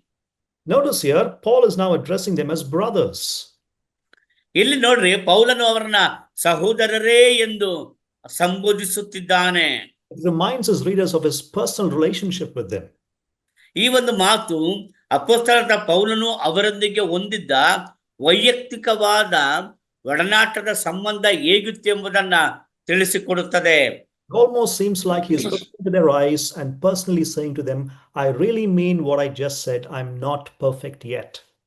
ಆತನ ಮಾತನ್ನು ಹೇಳುವಾಗ ಆತನು ನಿಜವಾಗಿಯೂ ನಾನು ಇನ್ನೂ ಕೂಡ ಪರಿಪೂರ್ಣನಾಗಿಲ್ಲ, ಪರಿಪೂರ್ಣತೆಗೆ ಬಂದವನಾಗಿಲ್ಲ, ಅಪೂರ್ಣನಾಗಿಯೇ ಇದ್ದೇನೆಂಬುದನ್ನ ಆತನು ಸ್ಪಷ್ಟವಾಗಿ ಅವರಿಗೆ ಹೇಳುತ್ತಿದ್ದಾನೆ. After a careful assessment of himself, Paul draws a perfect conclusion, perfectly rational conclusion. "I do not consider that I've made it my own." ಆದರೆ ಆತನು ಹೇಳುವಾಗ ಆತನು ಬಹಳ ಸ್ಪಷ್ಟವಾಗಿ ಆತನು ದೃಢವಾಗಿ ಹೇಳುತ್ತಾನೆ. ಅಂದ್ರೆ ನಾನು ಇನ್ನೂ ಕೂಡ ಕ್ರಿಸ್ತನನ್ನ ಸಂಪೂರ್ಣವಾಗಿ ನನ್ನವನಾಗಿಸಿಕೊಳ್ಳಲಿಲ್ಲ. ಕ್ರಿಸ್ತನನ್ನ ಸಂಪೂರ್ಣವಾಗಿ ನಾನು ಇನ್ನೂ ಕೂಡ ಸಂಪಾದಿಸಿಕೊಂಡಿಲ್ಲ ಎಂಬುದನ್ನ ಆತನು ಸಾರಿ ಹೇಳುತ್ತಿದ್ದಾನೆ. And Paul has in mind the knowledge of Christ and his personal relationship with him. ಪೌಲನ ಮನಸ್ಸಿನಲ್ಲಿ ಕರ್ತನಾಗಿರುವ ಯೇಸು ಕ್ರಿಸ್ತನ ಕುರಿತಾದ ತಿಳುವಳಿಕೆ ಅಥವಾ ಜ್ಞಾನ ಹಾಗೂ ಕರ್ತನಾಗಿರುವ ಯೇಸು ಕ್ರಿಸ್ತನೊಂದಿಗೆ ತನಗಿರುವಂತ ವೈಯಕ್ತಿಕವಾದ ಸಂಬಂಧವನ್ನ ಆತನು ಯಾವಾಗಲೂ ಕೂಡ ಯೋಚಿಸುತ್ತಾನೆ. He has not yet completely understood the full significance and the glory of Christ. ಕರ್ತನಾಗಿರುವಂತ ಯೇಸು ಕ್ರಿಸ್ತನ ಮಹಿಮೆಯನ್ನ, ಆತನ ಘನತೆಯನ್ನ, ಆತನ ಸಂಗತಿಗಳನ್ನ ಪೂರ್ಣವಾಗಿ ಪೌಲನು ಇನ್ನೂ ಅರ್ಥ ಮಾಡಿಕೊಳ್ಳಲಾಗಿಲ್ಲ. He recognizes that his partial knowledge of Christ is a long way away from knowing Christ as much as he desires to know him. ಪೌಲನು ಎಷ್ಟರ ಮಟ್ಟಿಗೆ ಕರ್ತನಾಗಿರುವ ಯೇಸು ಕ್ರಿಸ್ತನನ್ನ ತಿಳಿದುಕೊಳ್ಳಬೇಕೆಂದು ಅಥವಾ ಅರಿತುಕೊಳ್ಳಬೇಕೆಂಬುದಾಗಿ ಇಷ್ಟಪಟ್ಟನೋ ಅದು ಇನ್ನೂ ಕೂಡ ಆಗಿಲ್ಲ. ಆ ಒಂದು ಉದ್ದೇಶವನ್ನ ಪೂರ್ಣಗೊಳಿಸಲಿಕ್ಕೆ ದೀರ್ಘ ಕಾಲದ ಪ್ರಯಾಣ ಇನ್ನೂ ನನ್ನ ಮುಂದಿದೆ ಎಂಬುದಾಗಿ ಪೌಲನು ಹೇಳುತ್ತಿದ್ದಾನೆ. That's why he says in the next phrase, "But one thing I do." ಆದ್ದರಿಂದಲೇ ಪೌಲನು ಆ ವಾಕ್ಯದಲ್ಲಿ ಹೇಳುತ್ತಾನೆ, ಆದರೆ ಒಂದನ್ನ ನಾನು ಮಾಡುತ್ತೇನೆ ಎಂದು. Paul is elaborating what he spoke about in verse 12 here. 12ನೇ ವಚನದಲ್ಲಿ ಪೌಲನು ಏನು ಹೇಳಿದ್ದಾನೋ ಅದನ್ನ ಇಲ್ಲಿ ಆತನು ವಿವರಣೆಯೊಂದಿಗೆ ಹೇಳುತ್ತಿದ್ದಾನೆ, ವಿವರಿಸಿ ಹೇಳುತ್ತಿದ್ದಾನೆ. And he is using a metaphor from the athletics. ಆತನು ಇದನ್ನ ಹೇಳುವಾಗ ಒಬ್ಬ ಓಟಗಾರನ ಚಿತ್ರಣವನ್ನ, ಓಟಗಾರನ ರೂಪಕವನ್ನ ಆತನು ಹೇಳುತ್ತಿದ್ದಾನೆ. He is picturing himself as a runner who is using every muscle and all of his strength on the goal to win the prize. ಯಾವ ರೀತಿಯಲ್ಲಿ ಒಬ್ಬ ಓಟಗಾರನು ಆತನು ಓಡಿ ಓಡಿ ಓಡಿ ಆ ಬಿರುದನ್ನ ಪಡೆದುಕೊಳ್ಳುವುದಕ್ಕಾಗಿ ತನ್ನ ಇಡೀ ದೇಹವನ್ನ, ಮಾಂಸ ಖಂಡಗಳನ್ನ ಆತನು ಹೇಗೆ ಅದಕ್ಕಾಗಿ ಸಿದ್ಧಪಡಿಸಿಕೊಂಡು ಓಡುತ್ತಾನೋ ಆ ಓಟಗಾರನಿಗೆ ತನ್ನನ್ನು ಹೋಲಿಸಿಕೊಳ್ಳುತ್ತಿದ್ದಾನೆ. This is the highest priority in his life. ಅದೇ ಅವನ ಜೀವನದಲ್ಲಿದ್ದಂತಹ ಅತ್ಯುನ್ನತವಾದಂತಹ ಆದ್ಯತೆ ಅಥವಾ ಪ್ರಾಧಾನ್ಯತೆಯಾಗಿತ್ತು. But one thing I do, says Paul. ಅವ್ರು ಹೇಳ್ತಾನೆ, ನಾನು ಒಂದನ್ನು ಮಾಡುತ್ತೇನೆ. It captivates his full attention and it demands his total concentration. ಆತನು ಸಂಪೂರ್ಣವಾದಂತಹ ಆ ಒಂದು ಗಮನವನ್ನ ಕೊಟ್ಟು ಆ ಒಂದು ಸಂಪೂರ್ಣವಾದಂತ ಯಶಸ್ಸನ್ನ ಪಡೆಯುವುದಕ್ಕೆ ಆತನು ಪ್ರಯತ್ನಿಸುತ್ತಿದ್ದಾನೆ. All his thoughts, all his emotions, all his decisions are focused on this one fixed point, this one thing. ಅವನ ಎಲ್ಲ ಆಲೋಚನೆಗಳು, ಅವನ ಎಲ್ಲ ಆಶೆಗಳು, ಅವನ ಎಲ್ಲ ರೀತಿಯಾದಂತಹ ಸಂಗತಿಗಳು, ಅದೆಲ್ಲವೂ ಕೂಡ ಆತನ ಒಂದು ಮನೋಭಾವ ಎಲ್ಲವೂ ಕೂಡ ಆ ಒಂದು ಗುರಿಯನ್ನು ಮಾತ್ರ ಅದು ಯೋಚಿಸುವಂತದ್ದಾಗಿತ್ತು. ಅದಕ್ಕೆ ಮಾತ್ರ ಆತನು ಆದ್ಯತೆಯನ್ನು ಕೊಟ್ಟವನಾಗಿದ್ದನು. He is singularly focused on the goal to win the prize, this one thing. ಆ ಒಂದು ಮಾಡುತ್ತೇನೆ ಎಂಬುದಾಗಿ ಹೇಳುವಾಗ ಆತನು ಏಕ ದೃಷ್ಟಿಕೋನವನ್ನ, ಆತನು ಒಂದೇ ಒಂದು ಗುರಿಯನ್ನ ಹೊಂದಿದ್ದಾನೆ. ಅಂದ್ರೆ ನಾನು ಆ ಗುರಿಯನ್ನ ಸಾಧಿಸಿ ಬಹುಮಾನವನ್ನ ಪಡೆದುಕೊಳ್ಳಬೇಕೆನ್ನುವುದೇ. So there are three parts in this illustration that he gives here. ಇಲ್ಲಿ ಪೌಲನು ಕೊಡುತ್ತಿರುವಂತಹ ಈ ಒಂದು ಚಿತ್ರಣದಲ್ಲಿ ಅಥವಾ ರೂಪಕದಲ್ಲಿ ಮೂರು ಅಂಶಗಳಿವೆ. First, he is picturing the runner as somebody who is not distracted by other things. ಇಲ್ಲಿ ಒಬ್ಬ ಓಟಗಾರನನ್ನ ಆತನು ಚಿತ್ರಿಸುತ್ತಾನೆ. ಆ ಓಟಗಾರನು ಓಡುವಾಗ ಸುತ್ತಮುತ್ತಲು ಬರುವಂತಹ ಯಾವುದೇ ರೀತಿಯಾದಂತಹ ಗಮನವನ್ನ ಬೇರೆ ಕಡೆಗೆ ಸೆಳೆಯುವಂತಹ ಸಂಗತಿಗಳಿಂದ ದೂರವಾಗಿ ಗುರಿಯನ್ನೇ ನೋಡಿಕೊಂಡು ಓಡುತ್ತಿದ್ದಾನೆ. What is the phrase? Forgetting what lies behind. ನೋಡುವಾಗ ಅಲ್ಲಿ ನೋಡ್ತೀವ ಹೇಳುತ್ತಾನೆ, ನಾನು ಹಿಂದಿನವುಗಳನ್ನು ಮರೆತು ಬಿಟ್ಟು. The imagery is of a runner who is focusing all his energy on the goal without being distracted. ಇಲ್ಲಿ ನೋಡುವಾಗ ಈ ಒಬ್ಬ ಓಟಗಾರನ ಸಂಪೂರ್ಣ ಶಕ್ತಿ, ಬಲ, ಗಮನ ಎಲ್ಲವೂ ಕೂಡ ಆ ಗುರಿಯನ್ನ ಸಾಧಿಸಿ ಆ ಒಂದು ಗುರಿಯನ್ನ ಆತ ಬಹುಮಾನವನ್ನ ಸಂಪಾದಿಸಿಕೊಳ್ಳಬೇಕೆನ್ನುವುದರಲ್ಲಿಯೇ ಇದೆ. He is not looking back to see who's running behind him. ನನ್ನ ಹಿಂದೆ ಯಾರು ಓಡ್ತಾ ಇದ್ದಾರೆ ಎಂಬುದಾಗಿ ಅವನು ಹಿಂದೆ ತಿರುಗಿ ನೋಡುತ್ತಾ ಇಲ್ಲ. He says, forgetting what lies behind. ಆತನು ಹೇಳುತ್ತಾನೆ, ಅದೆಲ್ಲವನ್ನ ಹಿಂದಿನವುಗಳೆಲ್ಲವನ್ನ ಮರೆತು ಬಿಟ್ಟವನಾಗಿ ಮುಂದಕ್ಕೆ ಓಡುತ್ತಿದ್ದೇನೆ. Paul does not tell us what are the things behind him that he is forgetting. ಪೌಲನು ಆತನು ಮರೆತು ಬಿಡುವಂತಹ ಸಂಗತಿಗಳು ಹಿಂದೆ ಅಂತ ಹೇಳ್ತಾನೆ. ಆ ಹಿಂದಿನವುಗಳು ಯಾವುವು?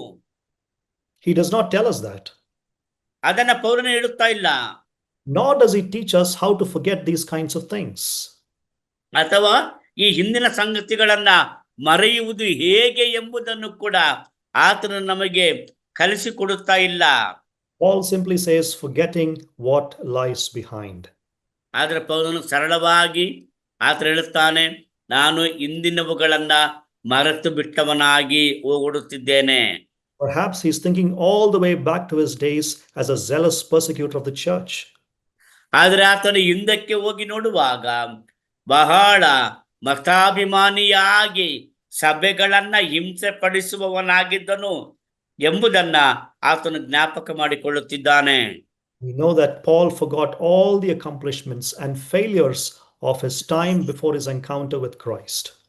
ಕರ್ತನಾಗಿರುವ ಯೇಸು ಕ್ರಿಸ್ತನೊಂದಿಗೆ ಆತನು ಮುಖಾಮುಖಿಯಾಗುವವರೆಗೆ ಆತನು ಮಾಡಿದಂತಹ ಎಲ್ಲಾ ಸಾಧನೆಗಳನ್ನು, ಆತನು ಮಾಡಿದಂತ ಎಲ್ಲ ಹಿಂಸಾತ್ಮಕ ಕೃತ್ಯಗಳನ್ನ, ಅವೆಲ್ಲವರುಗಳನ್ನು ಕೂಡ ಆತನು ಮರೆತು ಬಿಡುತ್ತಾನೆ.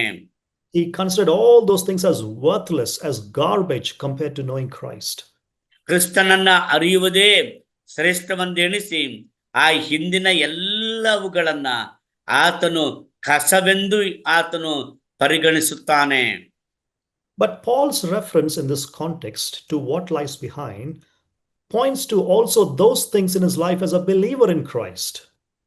ಆತನು ತನ್ನ ಜೀವಿತದಲ್ಲಿ ಹಿಂದಿನ ಮರೆತು ಬಿಟ್ಟು ಎಂಬುದಾಗಿ ಹೇಳುವಾಗ ಆತನ ಒಂದು ಗಮನ ಕ್ರಿಸ್ತನಲ್ಲಿ ವಿಶ್ವಾಸಿಯಾಗಿದ್ದೇನೆ ಅನ್ನುವುದೇ ಆಗಿತ್ತು. He's also talking about his life as a believer in Christ prior to this point. ಆತನು ಕ್ರಿಸ್ತನಲ್ಲಿ ವಿಶ್ವಾಸಿಯಾಗಿದ್ದೇನೆ ಅನ್ನುವುದನ್ನ ಈ ಒಂದು ಅಂಶಕ್ಕೆ ಸಮಾನವಾಗಿ ಅನುಸಾರವಾಗಿ ತೆಗೆದುಕೊಳ್ಳುತ್ತಾನೆ. His point is that even though he believes in Christ, he has not yet fully apprehended Christ. ಆತನು ಹೇಳುವಂತ ಮಾತಂದ್ರೆ ಅವನು ಹೇಳುತ್ತಾನೆ, ತಾನು ವಿಶ್ವಾಸಿಯಾಗಿದ್ದರೂ ಕೂಡ ಕ್ರಿಸ್ತನನ್ನ ತಿಳಿದುಕೊಳ್ಳಬೇಕಾದ ಸಂಪೂರ್ಣ ಮಟ್ಟಕ್ಕೆ ತಿಳಿದುಕೊಂಡಿಲ್ಲ ಎಂಬುದನ್ನ ಆತನು ಒಪ್ಪಿಕೊಳ್ಳುತ್ತಿದ್ದಾನೆ. So what is behind him is everything that he has already achieved and attained, even in his walk with Christ. ಆತನು ಇಂದಿನವುಗಳು ಎಂಬುದಾಗಿ ಹೇಳುವಾಗ ಕ್ರಿಸ್ತನೊಂದಿಗೆ ನಡೆಯುವಂತಹ ಆ ಒಂದು ನಡೆಯಲ್ಲಿ ಆತನು ಏನೆಲ್ಲ ಆತನು ಸಾಧನೆಗಳನ್ನ ಮಾಡುತ್ತಾ ಬಂದನೋ ಅವೆಲ್ಲವುಗಳನ್ನು ಈಗ ಒಪ್ಪಿಕೊಂಡು ಹೇಳುತ್ತಿದ್ದಾನೆ. By the time he is writing this epistle, at least for 20 years, he's known Christ and he's served Christ. ಈ ಪತ್ರಿಕೆಯನ್ನು ಬರೆಯುವಂತ ಸಮಯದಲ್ಲಿ ಕರ್ತನಾಗಿರುವ ಯೇಸು ಕ್ರಿಸ್ತನನ್ನ ತಿಳಿದುಕೊಂಡು ಆತನ ಸೇವೆಯನ್ನು ಮಾಡಲಿಕ್ಕೆ ಪ್ರಾರಂಭವಾಗಿ 20 ವರ್ಷಗಳು ಕಳೆದಿವೆ. And he could have easily pointed back to a long list of achievements in his ministry as an apostle. ಅಪೊಸ್ತಲನಾಗಿ ಆತನ ಸೇವಾ ಜೀವಿತದ ಆ ಒಂದು ಪ್ರಯಾಣದಲ್ಲಿ ಅನೇಕ ಸಾಧನೆಗಳನ್ನ ಅಪೊಸ್ತಲನಾಗಿರುವಂತ ಪೌಲನು ಮಾಡಿದ್ದಾನೆ. And he could have pointed back to all of those things. ಆದ್ರೆ ಆ ಎಲ್ಲ ಸಾಧನೆಗಳನ್ನ ಪೌಲನು ಆತನು ಒಂದೊಂದಾಗಿ ಹೇಳಬಹುದಿತ್ತು. But instead, Paul forgets what he's achieved so far. ಆದರೆ ಪೌಲನು ಆತನು ಇಲ್ಲಿ ತನಕ ಏನೆಲ್ಲ ಸಾಧನೆ ಮಾಡಿದ್ದಾನೋ ಅವೆಲ್ಲವುಗಳನ್ನ ಮರೆತು ಬಿಡುತ್ತಿದ್ದಾನೆ. What does it mean to forget what is behind? ಹಿಂದಿನವುಗಳನ್ನ ಮರೆತು ಬಿಟ್ಟು ಎಂಬುದಾಗಿ ಹೇಳಿದರೆ ಅದರ ಅರ್ಥವೇನು? It means that he did not let his mind dwell on those things. ಅದರ ಅರ್ಥ ಆತನು ಆ ಹಿಂದಿನ ವಿಷಯಗಳ ಮೇಲೆಯೇ ಆತನು ಗಮನ ಕೊಟ್ಟು ಗಮನವನ್ನ ಕೇಂದ್ರೀಕರಿಸುವುದು ಇಲ್ಲ ಎಂಬುದನ್ನ ಹೇಳುತ್ತಾನೆ. He did not constantly remind himself of all his achievements. ತನ್ನ ಎಲ್ಲ ಸಾಧನೆಗಳನ್ನ ಪೌಲನು ಯಾವಾಗಲೂ ಅವನ ನೆನಪಿಗೆ ತಂದುಕೊಳ್ಳುತ್ತಾ ಇಲ್ಲ. He intentionally forgets all these things, what is behind, in order to press on forward. ಆತನು ಆ ಒಂದು ಉದ್ದೇಶ ಪೂರ್ವಕವಾಗಿಯೇ ಆ ಹಿಂದಿನವುಗಳನ್ನ ಆತನು ನೆನಪಿಗೆ ತಂದುಕೊಳ್ಳುತ್ತಾ ಇಲ್ಲ. ಯಾಕಂದ್ರೆ ಆತನು ಕ್ರಿಸ್ತನನ್ನ ಸಂಪಾದಿಸಿಕೊಳ್ಳಬೇಕೆಂಬ ಆ ಗುರಿ ಸಾಧನೆಗೋಸ್ಕರವಾಗಿಯೇ ಹಿಂದಿನವುಗಳನ್ನ ಮರೆತು ಹೋಗುತ್ತಿದ್ದಾನೆ. So he's not distracted by the achievements of the past. ಹಿಂದಿನ ಸಾಧನೆಗಳ ವಿಷಯದಲ್ಲಿ ಆತನು ಗಮನ ಅವುಗಳ ಕಡೆಗೆ ಕೊಡುತ್ತಾ ಇಲ್ಲ. He's pressing forward. ಆದರೆ ಆತನು ಮುಂದಿನ ಗುರಿ ಮಾಡಿಕೊಂಡು ಓಡುತ್ತಿದ್ದಾನೆ. There's an active, continuous discipline of the mind and heart. ಅದು ಮನಸ್ಸು ಮತ್ತು ಹೃದಯದ ನಿರಂತರವಾಗಿ ಮುಂದುವರಿಯುವಂತಹ ಮನಸ್ಸು ಹೃದಯಗಳನ್ನ ಶಿಸ್ತಿನಲ್ಲಿ ಇಟ್ಟುಕೊಳ್ಳುವಂತಹ ಒಂದು ಕಾರ್ಯ. He chose to disregard his past, even his achievements in the Lord. ಆತನು ಕರ್ತನಲ್ಲಿ ಇರುವುದರಿಂದ ಹಿಂದಿನ ಸಂಗತಿಗಳನ್ನ ಯಾವುದನ್ನು ಕೂಡ ಆತನು ನೆನಪಿಗೆ ತಂದುಕೊಳ್ಳುತ್ತಾ ಇಲ್ಲ. The second part of that illustration is that he pictures the runner as one who is bent forward and his eyes are fixed on the goal. ಎರಡನೇದಾಗಿ ನೋಡುವಾಗ ಆ ಮಾತಿನಲ್ಲಿ ಆತನು ಹೇಳುವುದೇನೆಂದರೆ ಆತನ ದೃಷ್ಟಿ ಅದು ಒಂದೇ ಕಡೆಗೆ ಅದು ಇಡಲ್ಪಟ್ಟದ್ದಾಗಿ, ಅಂದರೆ ಗುರಿಯ ಕಡೆಗೆ ಇಡಲ್ಪಟ್ಟದ್ದಾಗಿ ಆತನು ಆ ಗುರಿಯನ್ನ ಸಂಪಾದಿಸುವುದಕ್ಕೋಸ್ಕರವಾಗಿ ನಿರಂತರವಾಗಿ ಕಷ್ಟಪಟ್ಟು ಪ್ರಯಾಸಪಟ್ಟು ಓಡುತ್ತಾ ಇದ್ದಾನೆ. Notice the phrase there, and straining forward to what lies ahead, says Paul. ಅಲ್ಲಿ ನೋಡುವಾಗ ಮುಂದಿನವುಗಳನ್ನು ಗುರಿ ಮಾಡಿಕೊಂಡು ಎದೆ ಬೊಗ್ಗಿದವನಾಗಿ ಓಡುತ್ತಾ ಇದ್ದೇನೆ ಎಂಬುದಾಗಿ ಹೇಳುತ್ತಾನೆ. So Paul's habit of forgetting the past gave him the freedom to strain forward toward the future. ಯಾವಾಗ ಹಿಂದಿನವುಗಳನ್ನ ಮರೆತು ಬಿಡುವಂತಹ ಆ ತೀರ್ಮಾನ ಮಾಡುತ್ತಾನೋ, ಅವುಗಳನ್ನ ಮಾಡುತ್ತಾ ಹೋಗುತ್ತಾನೋ, ಆ ಹಿಂದಿನವುಗಳನ್ನ ಮರೆತು ಬಿಟ್ಟಿದ್ದರಿಂದಲೇ ಈಗ ಆತನು ಕರ್ತನು ಅವನ ಮುಂದೆ ಇಟ್ಟದ್ದನ್ನ ಸಂಪಾದಿಸಿಕೊಳ್ಳುವುದಕ್ಕಾಗಿ ಅದನ್ನ ಗುರಿ ಮಾಡಿಕೊಂಡು ಓಡುವುದಕ್ಕೆ ಸಹಾಯಕವಾಯಿತು. Faith is like running a race. ನಂಬಿಕೆ ಎಂಬುದಾಗಿ ಹೇಳುವಾಗ ಅದು ಒಂದು ಓಟದಲ್ಲಿ ಓಡುವ ಹಾಗೆ. It is like straining towards what is ahead, towards the finish line. ಮುಂದೆ ಇರುವಂತದ್ದನ್ನ ಪಡೆದುಕೊಳ್ಳುವುದಕ್ಕಾಗಿ, ಬಹುಮಾನವನ್ನ ಪಡೆದುಕೊಳ್ಳುವುದಕ್ಕಾಗಿ ಶ್ರಮೆ ಪಟ್ಟು ಕಷ್ಟಪಟ್ಟು ಓಡುವುದೇ ಆಗಿದೆ. Progress in the faith requires going beyond our past achievements and reaching out to capture every opportunity to grow in the Lord Jesus Christ. ನಂಬಿಕೆಯಲ್ಲಿ ಬೆಳೆಯುವುದು ಎಂಬುದಾಗಿ ಹೇಳಿದರೆ ಇಂದಿನ ಸಂಗತಿಗಳೆಲ್ಲವನ್ನ ಮರೆತು ಬಿಟ್ಟು ಅವುಗಳ ಕಡೆ ಗಮನ ಕೊಡದೆಯೇ ಆ ಕರ್ತನಾಗಿರುವಂತ ಯೇಸು ಕ್ರಿಸ್ತನು ಕರೆದು ಮುಂದೆ ಇಟ್ಟಂತ ಆ ಒಂದು ಬಹುಮಾನವನ್ನ ಗುರಿ ಮಾಡಿಕೊಂಡು ಸ್ಥಿರಚಿತ್ತದಿಂದ ಓಡುತ್ತಾ ಇರಬೇಕು. Third part of the illustration, he views the runner as somebody who pursues the goal for the prize. ಮೂರನೇದಾಗಿ ಆ ಓಟದಲ್ಲಿ ಓಡುವಂತವನು ಆತನ ಬಹುಮಾನವನ್ನ ಪಡೆಕೊಳ್ಳುವುದಕ್ಕೋಸ್ಕರವಾಗಿಯೇ ಆತನು ಓಡುತ್ತಾ ಇದ್ದಾನೆ. Notice the phrase here in the verse, I press on toward the goal for the prize of the upward call of God in Christ Jesus.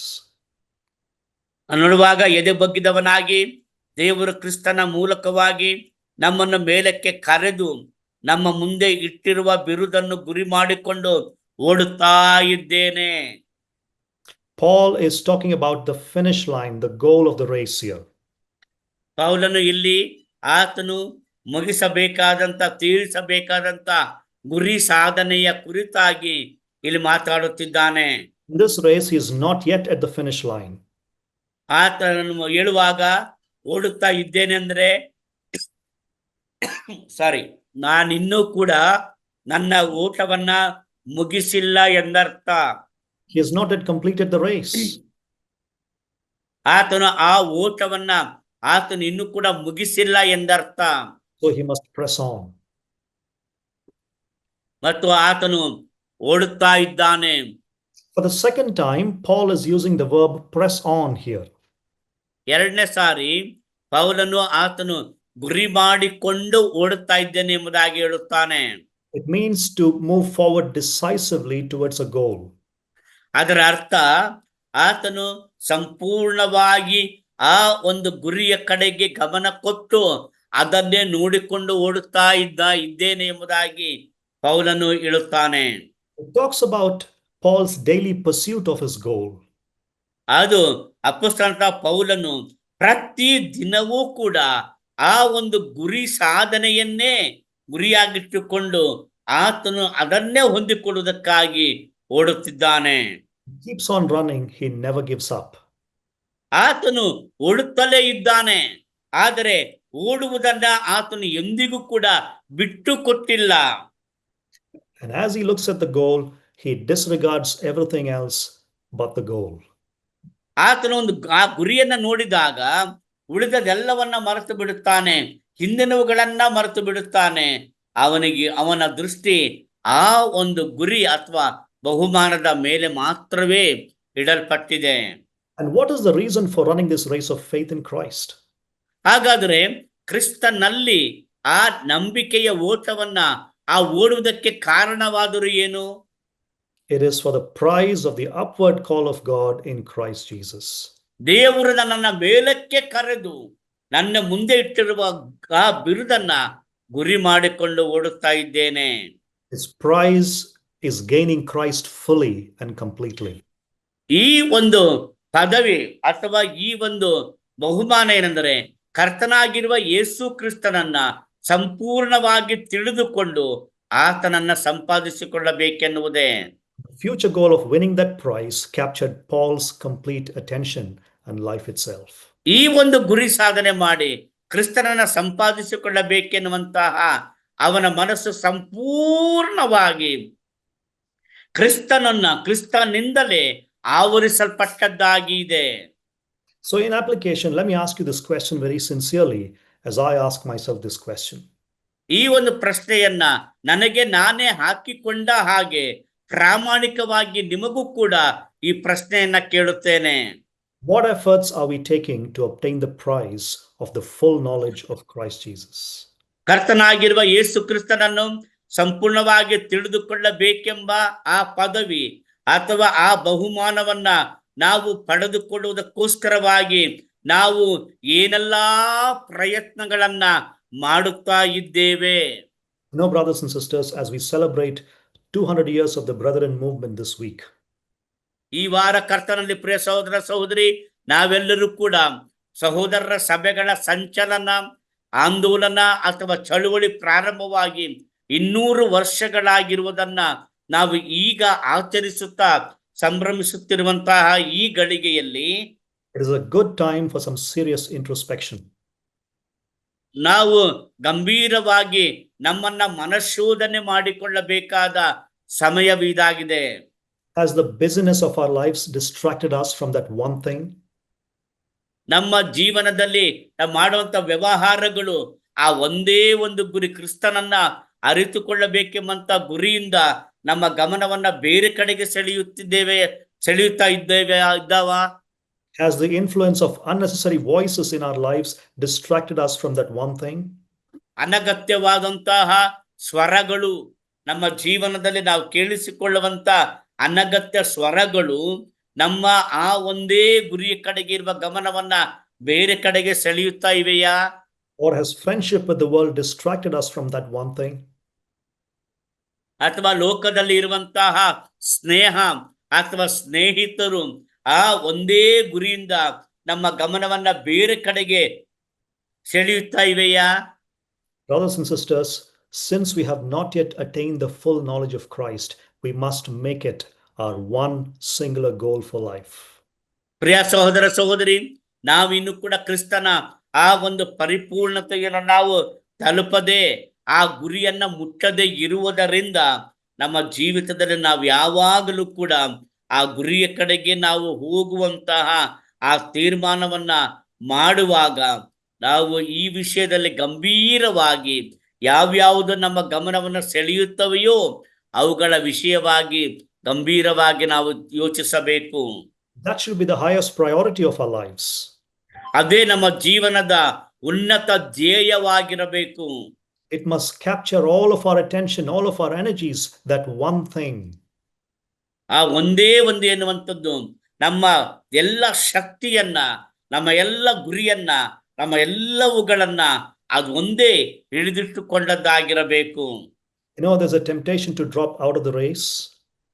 ಈಗಲೂ ಕೂಡ ಆ ಒಂದು ಓಟದಿಂದ ನಮ್ಮನ್ನ ಆ ತಪ್ಪಿಸುವುದಕ್ಕಾಗಿ ಅನೇಕ ಶೋಧನೆಗಳು ಬರುತ್ತವೆ, ನಾವು ಓಡದ ಹಾಗೆ ಮಾಡುವುದಕ್ಕಾಗಿ. There's a temptation to simply enjoy life. ಶೋಧನೆ ಏನಂತ ಹೇಳಿದ್ರೆ ಆ ಗುರಿಯನ್ನು ನೋಡಬೇಡ, ಜೀವನವನ್ನ ಆನಂದಿಸು, ಹರ್ಷ ಪಡು ಎಂಬುದಾಗಿ ಹೇಳುವಂತ ಶೋಧನೆ. And such temptations make us set our minds on earthly things. ಅಂತಹ ಶೋಧನೆಗಳು ನಾವು ನಮ್ಮ ಮನಸ್ಸನ್ನ ಈ ಭೂಲೋಕದ ಸಂಗತಿಗಳ ಮೇಲೆ ಇಡುವಂತೆ ನಮ್ಮನ್ನ ಶೋಧಿಸುತ್ತವೆ. I want to challenge you this morning as I challenge myself. Don't fall into that trap. ಇವತ್ತು ಬೆಳಗ್ಗೆ ನನಗೆ ನಾನೇ ಸವಾಲು ಹಾಕಿಕೊಂಡ ಹಾಗೆ ನಿಮಗೂ ಕೂಡ ಸವಾಲು ಕೊಡುತ್ತೇನೆ. ದಯಮಾಡಿ ಅಂತಹ ಆ ವಂಚನೆಯ ಜಾಲದೊಳಗೆ ಬೀಳಬೇಡಿರಿ. You're someone who's been slacking off. I plead with you this morning to repent and come back to the Lord and pursue Christ with all your zeal and all your strength. ಅಂತಹ ಸಂಗತಿಗಳಲ್ಲಿ ಸಿಲುಕಿಕೊಂಡವರು ಯಾರಾದರೂ ಇದ್ದರೆ ನಾನು ಹೇಳುತ್ತೇನೆ ಅಂದ್ರೆ ದಯಮಾಡಿ ಕರ್ತನಾಗಿರುವ ಯೇಸು ಕ್ರಿಸ್ತನ ಬಳಿಗೆ ಬನ್ನಿರಿ. ಆತನನ್ನ ಅರಿಯುವಂತಹ ಆ ಒಂದು ಉತ್ಸಾಹ, ಆ ಒಂದು ಉಲ್ಲಾಸ, ಆ ಒಂದು ಆಸಕ್ತಿಯನ್ನ ಇನ್ನೂ ಹೆಚ್ಚು ಮಾಡಿಕೊಳ್ಳಿರಿ. And pursue Christ with all your strength. ನಿಮ್ಮ ಎಲ್ಲಾ ಶಕ್ತಿ ಬಲದೊಂದಿಗೆ ಕ್ರಿಸ್ತನನ್ನೇ ನೀವು ಸಂಪಾದಿಸಿಕೊಳ್ಳಿರಿ. Make that your one goal for life. ನಿಮ್ಮ ಜೀವನಕ್ಕೆ ಅದೊಂದೇ ಗುರಿ, ಕ್ರಿಸ್ತನನ್ನ ಅರಿಯಬೇಕು, ಕ್ರಿಸ್ತನನ್ನ ಸಂಪಾದಿಸಿಕೊಳ್ಳಬೇಕೆನ್ನುವಂತಹ ಆ ಒಂದೇ ಸಂಗತಿಯನ್ನು ನಿಮ್ಮ ಜೀವನದ ಗುರಿಯನ್ನಾಗಿಸಿಕೊಳ್ಳಿರಿ. So in verses 12 through 14, we saw that we must always strive towards our final prize of fully knowing Christ. 12ನೇ ವಚನದಿಂದ 14ನೇ ವಚನದವರೆಗೆ ಕರ್ತನಾಗಿರುವ ಯೇಸು ಕ್ರಿಸ್ತನನ್ನು ಸಂಪೂರ್ಣವಾಗಿ ತಿಳಿದುಕೊಳ್ಳುವ ಆ ಬಹುಮಾನ ಪದವಿಯನ್ನ ಪಡೆದುಕೊಳ್ಳುವುದಕ್ಕೋಸ್ಕರವಾಗಿ ಎಲ್ಲಾ ರೀತಿಯ ಪ್ರಯತ್ನಗಳನ್ನ ಮಾಡಿರಿ ಅನ್ನುವುದನ್ನ 12ನೇ ವಚನದಿಂದ 14ನೇ ವಚನದವರೆಗೆ ಓದಿದ್ದೇವೆ. And there's a second thing that you and I must do from now on in our Christian lives as part of our vision. ನಮ್ಮ ದರ್ಶನದ ಭಾಗವಾಗಿ ನಮ್ಮ ಜೀವನ ಮಾಡಬೇಕಾದಂತ ಮತ್ತೊಂದು ಕಾರ್ಯವನ್ನ ನಾವು ಇಲ್ಲಿ ನೋಡುತ್ತೇವೆ, ಎರಡನೆಯ ಅಂಶವಾಗಿ ನೋಡುತ್ತೇವೆ. That is in verses 15 and 16 very quickly. ಅದು 15 ಮತ್ತು 16ನೇ ವಚನದಲ್ಲಿ ಇದೆ. And they say, we must refuse to focus on the past achievements and strain to finish the course ahead. ಇಲ್ಲಿ ವಾಕ್ಯ 15-16ನೇ ವಚನ ಏನ್ ಹೇಳುತ್ತದೆ ಅಂದ್ರೆ, ನಾವುಗಳು ನಮ್ಮ ಹಿಂದಿನ ಸಾಧನೆಗಳ ಮೇಲೆ ಗಮನ ಕೊಡುವುದನ್ನ ನಾವು ಅಲ್ಲಗಳೆದು ತಿರಸ್ಕರಿಸಿ ಬೇಡವೆಂದು ಹೇಳಿ, ನಾವು ನಮ್ಮ ಮುಂದಿರುವಂತಹ ನಮ್ಮ ಓಟವನ್ನ ನಾವು ಕೊನೆಗಾಣಿಸುವುದಕ್ಕಾಗಿ ಮುಗಿಸುವುದಕ್ಕಾಗಿ ನಾವು ಕಷ್ಟಪಡಬೇಕು, ಹೋರಾಡಬೇಕು ಮತ್ತು ನಾವು ದಣಿದು ಓಡಿ ಅದನ್ನ ಗೆದ್ದುಕೊಳ್ಳಬೇಕು. We can thank the Lord for the past accomplishments. ನಾವು ಹಿಂದೆ ಮಾಡಿದಂತ ಸಾಧನೆಗಳಿಗಾಗಿ ನಮ್ಮ ಕರ್ತನಿಗೆ ನಾವು ಖಂಡಿತವಾಗಿಯೂ ನಾವು ಕೃತಜ್ಞತೆಯನ್ನ ಸ್ತೋತ್ರವನ್ನ ಹೇಳಲೇಬೇಕು. We can thank, and we can also be grateful to the Lord for the successes we've enjoyed in ministry. ಅದಕ್ಕೆ ಸೇವೆಯಲ್ಲಿಯೂ ಕೂಡ ನಾವು ಅನುಭವಿಸಿದಂತಹ ಎಲ್ಲ ಆ ಒಂದು ಯಶಸ್ಸುಗಳಿಗಾಗಿಯೂ ಕೂಡ ನಾವು ಕರ್ತನಿಗೆ ಸ್ತೋತ್ರ ಸಲ್ಲಿಸಬೇಕು. And we can also learn some important lessons from the past. ಇಂದಿನ ಆ ಒಂದು ಸಾಧನೆಗಳಿಂದ, ಇಂದಿನ ಘಟನೆಗಳ ಸಂಗತಿಗಳಿಂದಲೂ ಕೂಡ ನಾವು ಒಂದು ನೀತಿ ಪಾಠವನ್ನ ಕಲಿತುಕೊಳ್ಳಬಹುದು. But we must never let our past successes distract us from striving towards the goal for the ultimate prize. ಆದರೆ ಹಿಂದಿನ ಸಾಧನೆಗಳು ಎಂದಿಗೂ ಕೂಡ ನಮ್ಮ ಮುಂದೆ ಇಟ್ಟಿರುವ ಬಿರುದನ್ನ ಪಡೆದುಕೊಳ್ಳುವುದಕ್ಕಾಗಿ ನಾವು ಓಡುವಂತಹ ಆ ಒಂದು ಓಟದ ಗಮನವನ್ನ ಬೇರೆ ಕಡೆಗೆ ಸೆಳೆಯುವಂತದ್ದಾಗಬಾರದು. That is Paul's exhortation in this passage. ಆದ್ದರಿಂದ ಪೌಲನು ಈ ವಾಕ್ಯದಲ್ಲಿ ಕೊಡುವಂತಹ ಆ ಒಂದು ಬುದ್ಧಿವಾದವನ್ನ ಗಮನಿಸೋಣ. Paul charged the Philippians to embrace his way of thinking and to continue pursuing Christ while he trusted God to solve any differences that might come up. ಅಲ್ಲಿ ನೋಡುವಾಗ ಅಪೊಸ್ತಲನಾಗಿರುವಂತಹ ಪೌಲನು ಫಿಲಿಪ್ಪಿಯವರಿಗೆ ಆತನು ಹೇಳುತ್ತಾನೆ, ಏನಂತ ಹೇಳಿದ್ರೆ, ಕ್ರಿಸ್ತನನ್ನ ಸಂಪಾದಿಸಿಕೊಳ್ಳುವುದಕ್ಕಾಗಿ ಆತನು ದೇವರಲ್ಲಿ ಯಾವ ರೀತಿಯಲ್ಲಿ ಭರವಸೆ ಬಿಟ್ಟನೋ, ಕಷ್ಟ ಕಾಲದಲ್ಲಿ ಪರಿಹಾರಕ್ಕಾಗಿ ಕರ್ತನಲ್ಲಿಯೇ ಭರವಸೆ ಬಿಟ್ಟನೋ, ಹಾಗೆಯೇ ನೀವು ಕೂಡ ಕರ್ತನಾಗಿರುವ ಯೇಸು ಕ್ರಿಸ್ತನನ್ನ ಅಪ್ಪಿಕೊಂಡು ಆತನನ್ನೇ ಅಳವಡಿಸಿಕೊಂಡು ತಬ್ಬಿಕೊಂಡು ನೀವು ಮುಂದೆ ಸಾಗಿರಿ ಎಂಬುದಾಗಿ ಅವರಿಗೆ ಆತನು ಬುದ್ಧಿ ಮಾತ್ರ ಹೇಳುತ್ತಾನೆ, ಆಜ್ಞೆ ಕೊಡುತ್ತಾನೆ. He explains this by saying three things very quickly. ಅದರಲ್ಲಿ 3 ಸಂಗತಿಗಳನ್ನ ಬಹಳ ಬೇಗನೆ ತಿಳಿಸುತ್ತೇನೆ. Firstly, Paul exhorted the Philippians to adopt his attitude about perfection. ಪರಿಪೂರ್ಣತೆಯ ವಿಷಯವಾಗಿ ಪೌಲನಿಗಿದ್ದಂತಹ ಆ ಒಂದು ಮನೋಭಾವ ಅಥವಾ ವರ್ತನೆಯನ್ನ ಅವರೂ ಕೂಡ ಅಳವಡಿಸಿಕೊಳ್ಳಬೇಕೆಂದು ಪೌಲನು ಬಯಸಿದನು. Okay, the first part of verse 15, let those of us who are mature think this way. ಅಲ್ಲಿ ಆತನು ಹೇಳುತ್ತಾನೆ, ನಮ್ಮಲ್ಲಿ ಪ್ರವೀಣರಾದವರು ಅಂದರೆ ಪರಿಪಕ್ವತೆ ಹೊಂದಿದವರು ಇದೇ ಅಭಿಪ್ರಾಯ ಉಳ್ಳವರಾಗಿರೋಣ. Paul's Christ-centered vision determines the way he sees the past. ಕ್ರಿಸ್ತನೇ ಕೇಂದ್ರವಾಗಿರುವಂತಹ ಪೌಲನ ಆ ಒಂದು ದರ್ಶನವು ಅದು ಹಿಂದಿನ ಆ ಸಂಗತಿಗಳನ್ನ ಅದು ಆ ದೃಷ್ಟಿಕೋನದಲ್ಲಿಯೇ ನೋಡುವಂತೆ ಮಾಡುತ್ತದೆ. It determines the way he views the present as well as the future. ಆತನು ಆ ಹಿಂದಿನ ಆ ಎಲ್ಲ ಕಾರ್ಯಗಳನ್ನ ವರ್ತಮಾನ ಕಾಲದ ಘಟನೆಗಳಿಗೂ ಹಾಗೂ ಭವಿಷ್ಯತ್ತಿನ ಘಟನೆಗಳಿಗೂ ಕೂಡ ಆ ದೃಷ್ಟಿಕೋನವನ್ನ ಅನ್ವಯಿಸಿ ಆತನು ನೋಡುತ್ತಾನೆ. Now Paul is directing the Philippian church to take such a view of things.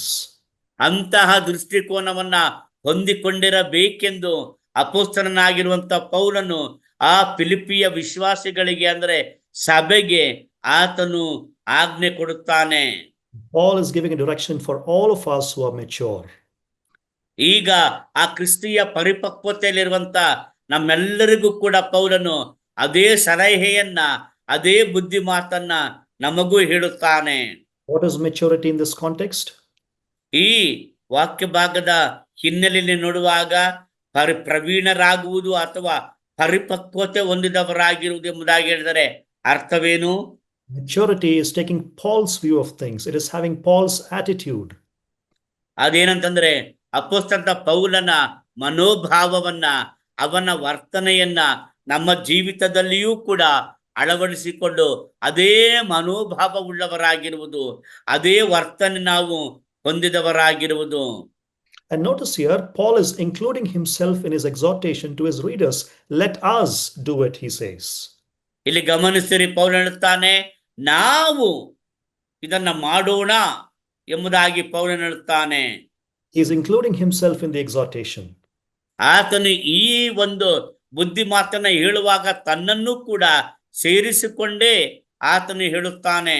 So Paul is calling for unity of mind in the community. ಆ ಸಮುದಾಯದಲ್ಲಿ ಮನಸ್ಸಿನ ಐಕ್ಯತೆ ಇರಬೇಕು ಎಂಬುದನ್ನ ಪೌಲನು ಆತನು ಹೇಳುತ್ತಿದ್ದಾನೆ.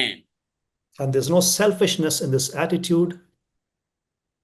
ಈ ಮನೋಭಾವದಲ್ಲಿ ಯಾವುದೇ ಸ್ವಾರ್ಥತೆ ಇಲ್ಲ. Paul is talking about an attitude that will draw people together as we all grow together. ಪೌಲನು ಈ ಒಂದು ಮಾತನ್ನ ಎಲ್ಲಾ ಜನರನ್ನ ಒಟ್ಟಾಗಿ ಸೇರಿ ಬರುವಂತವರನ್ನ ಹಾಗೂ ಒಟ್ಟಾಗಿ ಸಾಧನೆ ಮಾಡುವಂತವರ ಕುರಿತಾಗಿ ಆತನು ಇದನ್ನ ಹೇಳುತ್ತಾನೆ. Secondly, Paul ಎರಡನೇದಾಗಿ assured the Philippians that God would bring harmony in case of any disagreement. ಯಾವುದಾದರೂ ಆ ಒಂದು ಅಭಿಪ್ರಾಯಕ್ಕೆ ಒಪ್ಪಿಗೆ ಆಗದಿದ್ದರೆ ಪೌಲನು ಅದಕ್ಕೆ ಸಂಬಂಧಪಟ್ಟ ಹಾಗೆ ತನ್ನ ಆ ಒಂದು ಯೋಚನೆಯನ್ನು ತರುತ್ತಾನೆ. God would bring harmony in case of any disagreement. ಯಾವುದಾದರೂ ಆ ಒಂದು ವಿಷಯಗಳಲ್ಲಿ ಒಂದು ಸಾಮರಸ್ಯವಿಲ್ಲವೆಂದರೆ ದೇವರು ತಾನೇ ಸಾಮರಸ್ಯವನ್ನ ಅಥವಾ ಹೊಂದಿಕೆಯನ್ನ ಖಂಡಿತವಾಗಿಯೂ ತರುತ್ತೇನೆ ಎಂಬುದು ಪೌಲನು ಹೇಳುತ್ತಾನೆ, ತರುತ್ತಾನೆ ಎಂಬುದಾಗಿ. Look at the second part of verse 15. And if in anything you think otherwise, God will reveal that also to you. 15ನೇ ವಚನದ 2ನೇ ಭಾಗದಲ್ಲಿ ಆತನು ಹೀಗೆ ಹೇಳುತ್ತಾನೆ, ಯಾವನಾದರೂ ಒಂದು ವಿಷಯದಲ್ಲಿ ನೀವು ಬೇರೆ ಅಭಿಪ್ರಾಯ ಉಳ್ಳವರಾಗಿದ್ದರೆ ಅದನ್ನೂ ದೇವರು ನಿಮಗೆ ತೋರಿಸಿಕೊಡುವನು. Now Paul knows that there may be some people who on some points think differently. ಪೌಲನಿಗೆ ಗೊತ್ತು, ಯಾವುದೋ ಒಂದು ವಿಷಯದಲ್ಲಿ ಸಭೆಯ ಆ ಜನರಲ್ಲಿ ಒಂದು ಒಪ್ಪಿಕೊಳ್ಳುವಂಥದ್ದು ಇಲ್ಲ ಎಂಬುದಾಗಿ. Paul is not referring here to some major differences. ಇಲ್ಲಿ ಪೌಲನಲ್ಲಿ ಯಾವುದೇ ಒಂದು ಆ ಪ್ರಾಮುಖ್ಯವಾದ ಪ್ರಧಾನವಾದಂತಹ ಆ ಒಂದು ಆ ಭಿನ್ನಾಭಿಪ್ರಾಯಗಳ ಕುರಿತಾಗಿ ಮಾತನಾಡುತ್ತಾ ಇಲ್ಲ. He recognizes that there may be some minor differences on some points. ಆತನು ಹೇಳುವುದಂದ್ರೆ, ಗುರುತಿಸುವುದೇನೆಂದ್ರೆ, ಯಾವುದೋ ಕೆಲವು ವಿಷಯಗಳಲ್ಲಿ ಆ ಚಿಕ್ಕ ಪುಟ್ಟ ಭಿನ್ನಾಭಿಪ್ರಾಯಗಳು, ಚಿಕ್ಕ ಪುಟ್ಟದಾಗಿ ಹೊಂದಾಣಿಕೆ ಆಗದೇ ಇರುವಂತ ವಿಷಯಗಳು ಇವೆ ಎಂಬುದನ್ನ ಆತನು ಹೇಳುತ್ತಿದ್ದಾನೆ. So he allows his readers the freedom to discover how to develop a mature attitude. ಈ ವಿಷಯದಲ್ಲಿ ವಿಶ್ವಾಸಿಗಳು ಅವುಗಳನ್ನ ಬಗೆಹರಿಸುವುದಕ್ಕಾಗಿ ಯಾವ ರೀತಿಯಾದಂತಹ ಆ ಒಂದು ಪರಿಪಕ್ವತೆಯುಳ್ಳ ಮನಸ್ಸನ್ನ ಹೊಂದಿರಬೇಕು ಎಂಬುದಾಗಿ ತಿಳಿಸುತ್ತಿದ್ದಾನೆ. Gives them the freedom to discover how to develop a mature attitude in these matters.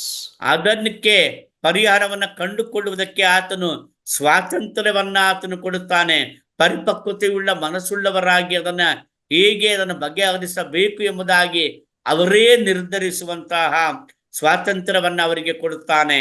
Paul says God will reveal that also to you. He is fully confident that God will make it clear to them how to handle these differences. ನೀವು ಬೇರೆ ಅಭಿಪ್ರಾಯ ಉಳ್ಳವರಾಗಿದ್ದರೆ ಅದನ್ನು ದೇವರು ನಿಮಗೆ ತೋರಿಸಿಕೊಡುವನೆಂದರೆ ದೇವರು ತಾನೇ ಅದನ್ನ ಬಗೆಹರಿಸುವನು, ಪರಿಹರಿಸುವನು ಎಂಬುದಾಗಿ ಪೌಲನು ಅವರಿಗೆ ಹೇಳಿಕೊಡುತ್ತಿದ್ದಾನೆ. Thirdly and lastly, Paul urged the Philippians to keep moving forward in their journey of knowing Christ. ಪೌಲನು ಅವರಿಗೆ ಹೇಳುವುದೆಂದರೆ, ಕ್ರಿಸ್ತನ ಕಡೆಗೆ ನೀವು ಸಾಗುವಾಗ ನೀವೆಲ್ಲರೂ ಕೂಡ ಆತನ ಕಡೆಗೆ ನಮ್ಮ ಜೀವಿತ ಸಾಗಬೇಕೆನ್ನುವಂತಹ ಮನೋಭಾವ ವರ್ತನೆಯನ್ನ ಹೊಂದಿದವರಾಗಿರ್ರಿ ಎಂಬುದಾಗಿ ಪೌಲನು ಫಿಲಿಪಿಯ ವಿಶ್ವಾಸಗಳಿಗೆ ಆಗ್ರಹಿಸುತ್ತಾನೆ. Verse 16, only let us hold true what we have attained. ಆದರೆ ನಾವು ಯಾವ ಸೂತ್ರವನ್ನ ಅನುಸರಿಸಿ ಇಲ್ಲಿಯವರೆಗೆ ಬಂದೆವೋ ಅದನ್ನೇ ಅನುಸರಿಸೋಣ ಎಂಬುದಾಗಿ ಅವರನ್ನ ಪ್ರೇರೇಪಿಸುತ್ತಾನೆ. Paul finally returns to emphasize the main point of his exhortation. ಪೌಲನು ತನ್ನ ಆ ಬುದ್ಧಿ ಮಾತಿನಲ್ಲಿ ಆತನು ಮತ್ತೆ ಮುಖ್ಯವಾದ ವಿಷಯಕ್ಕೆ ಆತನು ಬರುತ್ತಾನೆ. Paul is saying that you have already arrived at a point in your journey. ಪೌಲನು ಹೇಳ್ತಾನೆ, ನೀವಾಗಲೇ ನಿಮ್ಮ ಪ್ರಯಾಣದಲ್ಲಿ ನೀವು ಒಂದು ಹಂತಕ್ಕೆ ನೀವು ಬಂದವರಾಗಿದ್ದೀರಿ. And you've reached a level of understanding and maturity in your faith. ನಿಮ್ಮ ನಂಬಿಕೆಯಲ್ಲಿ ಕ್ರಿಸ್ತನನ್ನ ಅರ್ಥ ಮಾಡಿಕೊಳ್ಳುವ ಹಾಗೂ ಪರಿಪಕ್ವತೆ ಹೊಂದುವಂತ ಆ ಹಂತಕ್ಕೆ ನೀವು ಬಂದು ಸೇರಿದ್ದೀರಿ. Now you must continue on in that direction towards greater maturity. ಈಗ ಆ ಮುಂದಿನ ಆ ಒಂದು ಗುರಿಯ ಕಡೆಗೆ ನಿಮ್ಮ ಜೀವಿತವನ್ನ ನೀವು ಆ ಪರಿಪಕ್ವತೆ ನಂಬಿಕೆಯನ್ನು ನೀವು ಮುಂದುವರಿಸುತ್ತಾ ನಿಮ್ಮ ಪ್ರಯಾಣವನ್ನ ಮುಂದೆ ಸಾಗಿಸಬೇಕು. So even in a Roman prison, Paul has not lost his vision. ಪೌಲನು ರೋಮ ಸೆರೆಮನೆಯಲ್ಲಿ ಇದ್ದರೂ ಕೂಡ ತನ್ನ ದರ್ಶನವನ್ನ ಆತನು ಕಳೆದುಕೊಳ್ಳಲಿಲ್ಲ. He urges people to follow his example so that they with him may joyously gain the prize of Christ's eternal presence.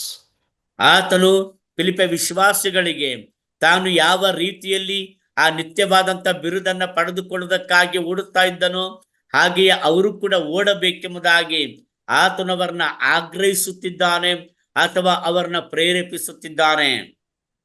Finally, in application, I want to ask you this question again as I ask myself this question. ಕೊನೆಯದಾಗಿ ನಾನು ನನಗೆ ಯಾವ ರೀತಿ ಪ್ರಶ್ನೆ ಮಾಡಿಕೊಂಡೆನೋ ಹಾಗೆಯೇ ನಿಮಗೂ ಕೂಡ ಪ್ರಶ್ನೆ ಮಾಡುತ್ತೇನೆ. How is our attitude towards others in this journey forward? ಈ ಪ್ರಯಾಣದಲ್ಲಿ ಇತರರ ಕುರಿತಾಗಿ ಬೇರೆಯವರ ಕುರಿತಾಗಿ ನಮ್ಮ ಮನೋಭಾವ ಅಥವಾ ನಮ್ಮ ವರ್ತನೆ ಏನಾಗಿದೆ? About other believers. ಇತರ ವಿಶ್ವಾಸಿಗಳಿಗೆ. Remember in chapter 2 verse 5, Paul said this, in your relationships with one another, have the same attitude of mind that Christ Jesus had. 2ನೇ ಅಧ್ಯಾಯ 5ನೇ ವಚನಕ್ಕೆ ಬರುವಾಗ ಇತರರ ಕಡೆಗೆ ನಮ್ಮ ಮನೋಭಾವವನ್ನ ಕುರಿತಾಗಿ ಅಪೊಸ್ತಲನಾದ ಪೌಲನು ಒಂದು ಮಾತನ್ನು ಹೇಳುತ್ತಾನೆ, ಕ್ರಿಸ್ತ ಯೇಸುವಿನಲ್ಲಿರುವ ಮನಸ್ಸು ನಿಮ್ಮಲ್ಲಿಯೂ ಇರಲಿ ಎಂಬುದಾಗಿ ಆತನು ಹೇಳುತ್ತಾನೆ. It involves genuine humility. ದೀನತೆ. It involves a wholehearted commitment. ಸಂಪೂರ್ಣ ಹೃದಯದ ಸಮರ್ಪಣೆ. It involves a unity of mind in the assembly and among the assemblies of God's people. ಅದು ಸಭೆಯೊಳಗೂ ಇತರ ಸಭೆಗಳಲ್ಲಿರುವಂತಹ ದೈವ ಜನರೊಂದಿಗೂ ಹೊಂದಿರಬೇಕಾದಂತ ಸಾಮರಸ್ಯವನ್ನ ಅದು ತಿಳಿಸುತ್ತದೆ. Never involves a self-centered attitude. ಯಾವತ್ತಿಗೂ ಕೂಡ ಸ್ವಾರ್ಥತೆಯಿಂದ ತುಂಬಿದ ಮನೋಭಾವವನ್ನ ಹೊಂದಿಕೊಳ್ಳಬೇಡಿರಿ. Thinks about others and works for the blessing of others. ಇತರರನ್ನ ಕುರಿತಾಗಿ ಆಲೋಚಿಸಿರಿ, ಇತರರ ಆಶೀರ್ವಾದಕ್ಕಾಗಿ ನೀವು ಕಷ್ಟಪಟ್ಟು ಕೆಲಸ ಮಾಡಿರಿ. This attitude draws people together to grow together in knowing Christ more and more. ಈ ಒಂದು ಮನೋಭಾವವು ನಮ್ಮನ್ನ ಹೆಚ್ಚಾಗಿ ಜನರನ್ನ ತಿಳುಕೊಳ್ಳುವಂತೆಯೂ ಕ್ರಿಸ್ತನನ್ನ ತಿಳುಕೊಳ್ಳುವಂತೆಯೂ ಕ್ರಿಸ್ತನೊಂದಿಗೆ ಒಡನಾಟ ಹೊಂದುವಂತೆಯೂ ದಿನೇ ದಿನೇ ಕ್ರಿಸ್ತನನ್ನ ಹೆಚ್ಚಾಗಿ ತಿಳಿದುಕೊಳ್ಳುವಂತೆಯೂ ನಮಗೆ ಸಹಾಯ ಮಾಡುತ್ತದೆ. Now there may be differences on minor points among us. ನಮ್ಮ ಮಧ್ಯದಲ್ಲಿ ಅನೇಕ ಚಿಕ್ಕ ಚಿಕ್ಕ ವಿಷಯಗಳಿಗಾಗಿ ಬೇರೆ ಬೇರೆ ಅಭಿಪ್ರಾಯಗಳು ಬರಬಹುದು. But let us look to God for his guidance in those matters and allow him to do his patient work among us. ಆ ಎಲ್ಲ ವಿಷಯಗಳಲ್ಲಿ ದೇವರು ತಾನೇ ಸಹಾಯ ಮಾಡುವಂತೆಯೂ ತನ್ನ ಕೃಪೆಯಿಂದ ಆತನು ಈ ಎಲ್ಲ ಕಾರ್ಯಗಳನ್ನ ಬಗೆಹರಿಸಿಕೊಡುವಂತೆಯೂ ನಾವು ಆತನಲ್ಲಿ ಮೊರೆ ಇಡೋಣ. So how is our attitude towards others in this journey forward? ಈ ಒಂದು ಪ್ರಯಾಣದಲ್ಲಿ ಇತರರ ಕುರಿತಾದಂತಹ ಆ ಒಂದು ಮನೋಭಾವ ವರ್ತನೆ ನಮ್ಮದು ಹೀಗಿದೆ. So two things that we've seen this morning for our vision forward. ಈ ಬೆಳಗ್ಗೆ ನಮ್ಮ ಆ ಒಂದು ದರ್ಶನ ಮುಂದಿನದಕ್ಕಾಗಿರುವಂತ ದರ್ಶನಕ್ಕೆ ಸಂಬಂಧಪಟ್ಟ ಹಾಗೆ ಎರಡು ಸಂಗತಿಗಳನ್ನ ನಾವು ಅರ್ಥ ಮಾಡಿಕೊಂಡಿದ್ದೇವೆ. One, ಒಂದು, we must always strive towards our final prize of fully knowing Christ. ನಾವು ಯಾವಾಗಲೂ ಕೂಡ ಕ್ರಿಸ್ತನನ್ನ ಸಂಪೂರ್ಣವಾಗಿ ಅರಿತುಕೊಳ್ಳಬೇಕೆಂಬ ಅಥವಾ ತಿಳಿದುಕೊಳ್ಳಬೇಕೆಂಬ ಆ ಒಂದು ಬಹುಮಾನವನ್ನ, ಆ ಒಂದು ಪದವಿಯನ್ನು ಪಡೆದುಕೊಳ್ಳುವುದಕ್ಕೋಸ್ಕರವಾಗಿ ನಾವು ಹೋರಾಡಬೇಕು, ನಾವು ಮುಂದಕ್ಕೆ ಸಾಗುತ್ತಿರಬೇಕು. Two, we must refuse to focus on the past achievements and strain to finish the course ahead. ಎರಡನೇದಾಗಿ, ನಮ್ಮ ಹಿಂದಿನ ಸಾಧನೆಗಳನ್ನ ನಾವು ಮರೆತು ಬಿಟ್ಟವರಾಗಿ ನಾವು ಮುಂದೆ ಇರುವಂತಹ ಸಾಧಿಸಬೇಕಾದ, ಮುಗಿಸಬೇಕಾದ ಓಟದ ಕಡೆಗೆ ಗಮನ ಕೊಡೋಣ. So brothers and sisters, ಪ್ರಿಯ ಸಹೋದರ ಸಹೋದರಿಯರೇ, this milestone year, I want to say this once again, as I say this to myself, pursue ಈ Christ. ಒಂದು ಮೈಲಿಗಲ್ಲಿನಲ್ಲಿ ನಾವು ನಿಂತಿರುವಾಗ ನನಗೆ ನಾನು ಹೇಳಿಕೊಂಡ ಹಾಗೆ ನಿಮಗೂ ಕೂಡ ಹೇಳುತ್ತೇನೆ, Pursue Christ with all your heart and all your zeal and all your strength. May the Lord bless you all and thank you for your patience. ಕರ್ತನಾಗಿರುವ ಯೇಸು ಕ್ರಿಸ್ತನನ್ನ ನಿಮ್ಮ ಜ್ಞಾನ, ವಿವೇಕ, ತಿಳುವಳಿಕೆ ಎಲ್ಲವುಗಳಲ್ಲಿಯೂ ಕ್ರಿಸ್ತನನ್ನೇ ಸಂಪಾದಿಸಿಕೊಳ್ಳಿರಿ, ಕ್ರಿಸ್ತನನ್ನೇ ಪೂರ್ಣವಾಗಿ ತಿಳಿದುಕೊಳ್ಳಿರಿ. ಆ ರೀತಿಯಲ್ಲಿ ಆಗುವ ಹಾಗೆ ದೇವರು ತಾನ ನಿಮ್ಮೆಲ್ಲರನ್ನ ಆಶೀರ್ವದಿಸಲಿ. ಧನ್ಯವಾದಗಳು.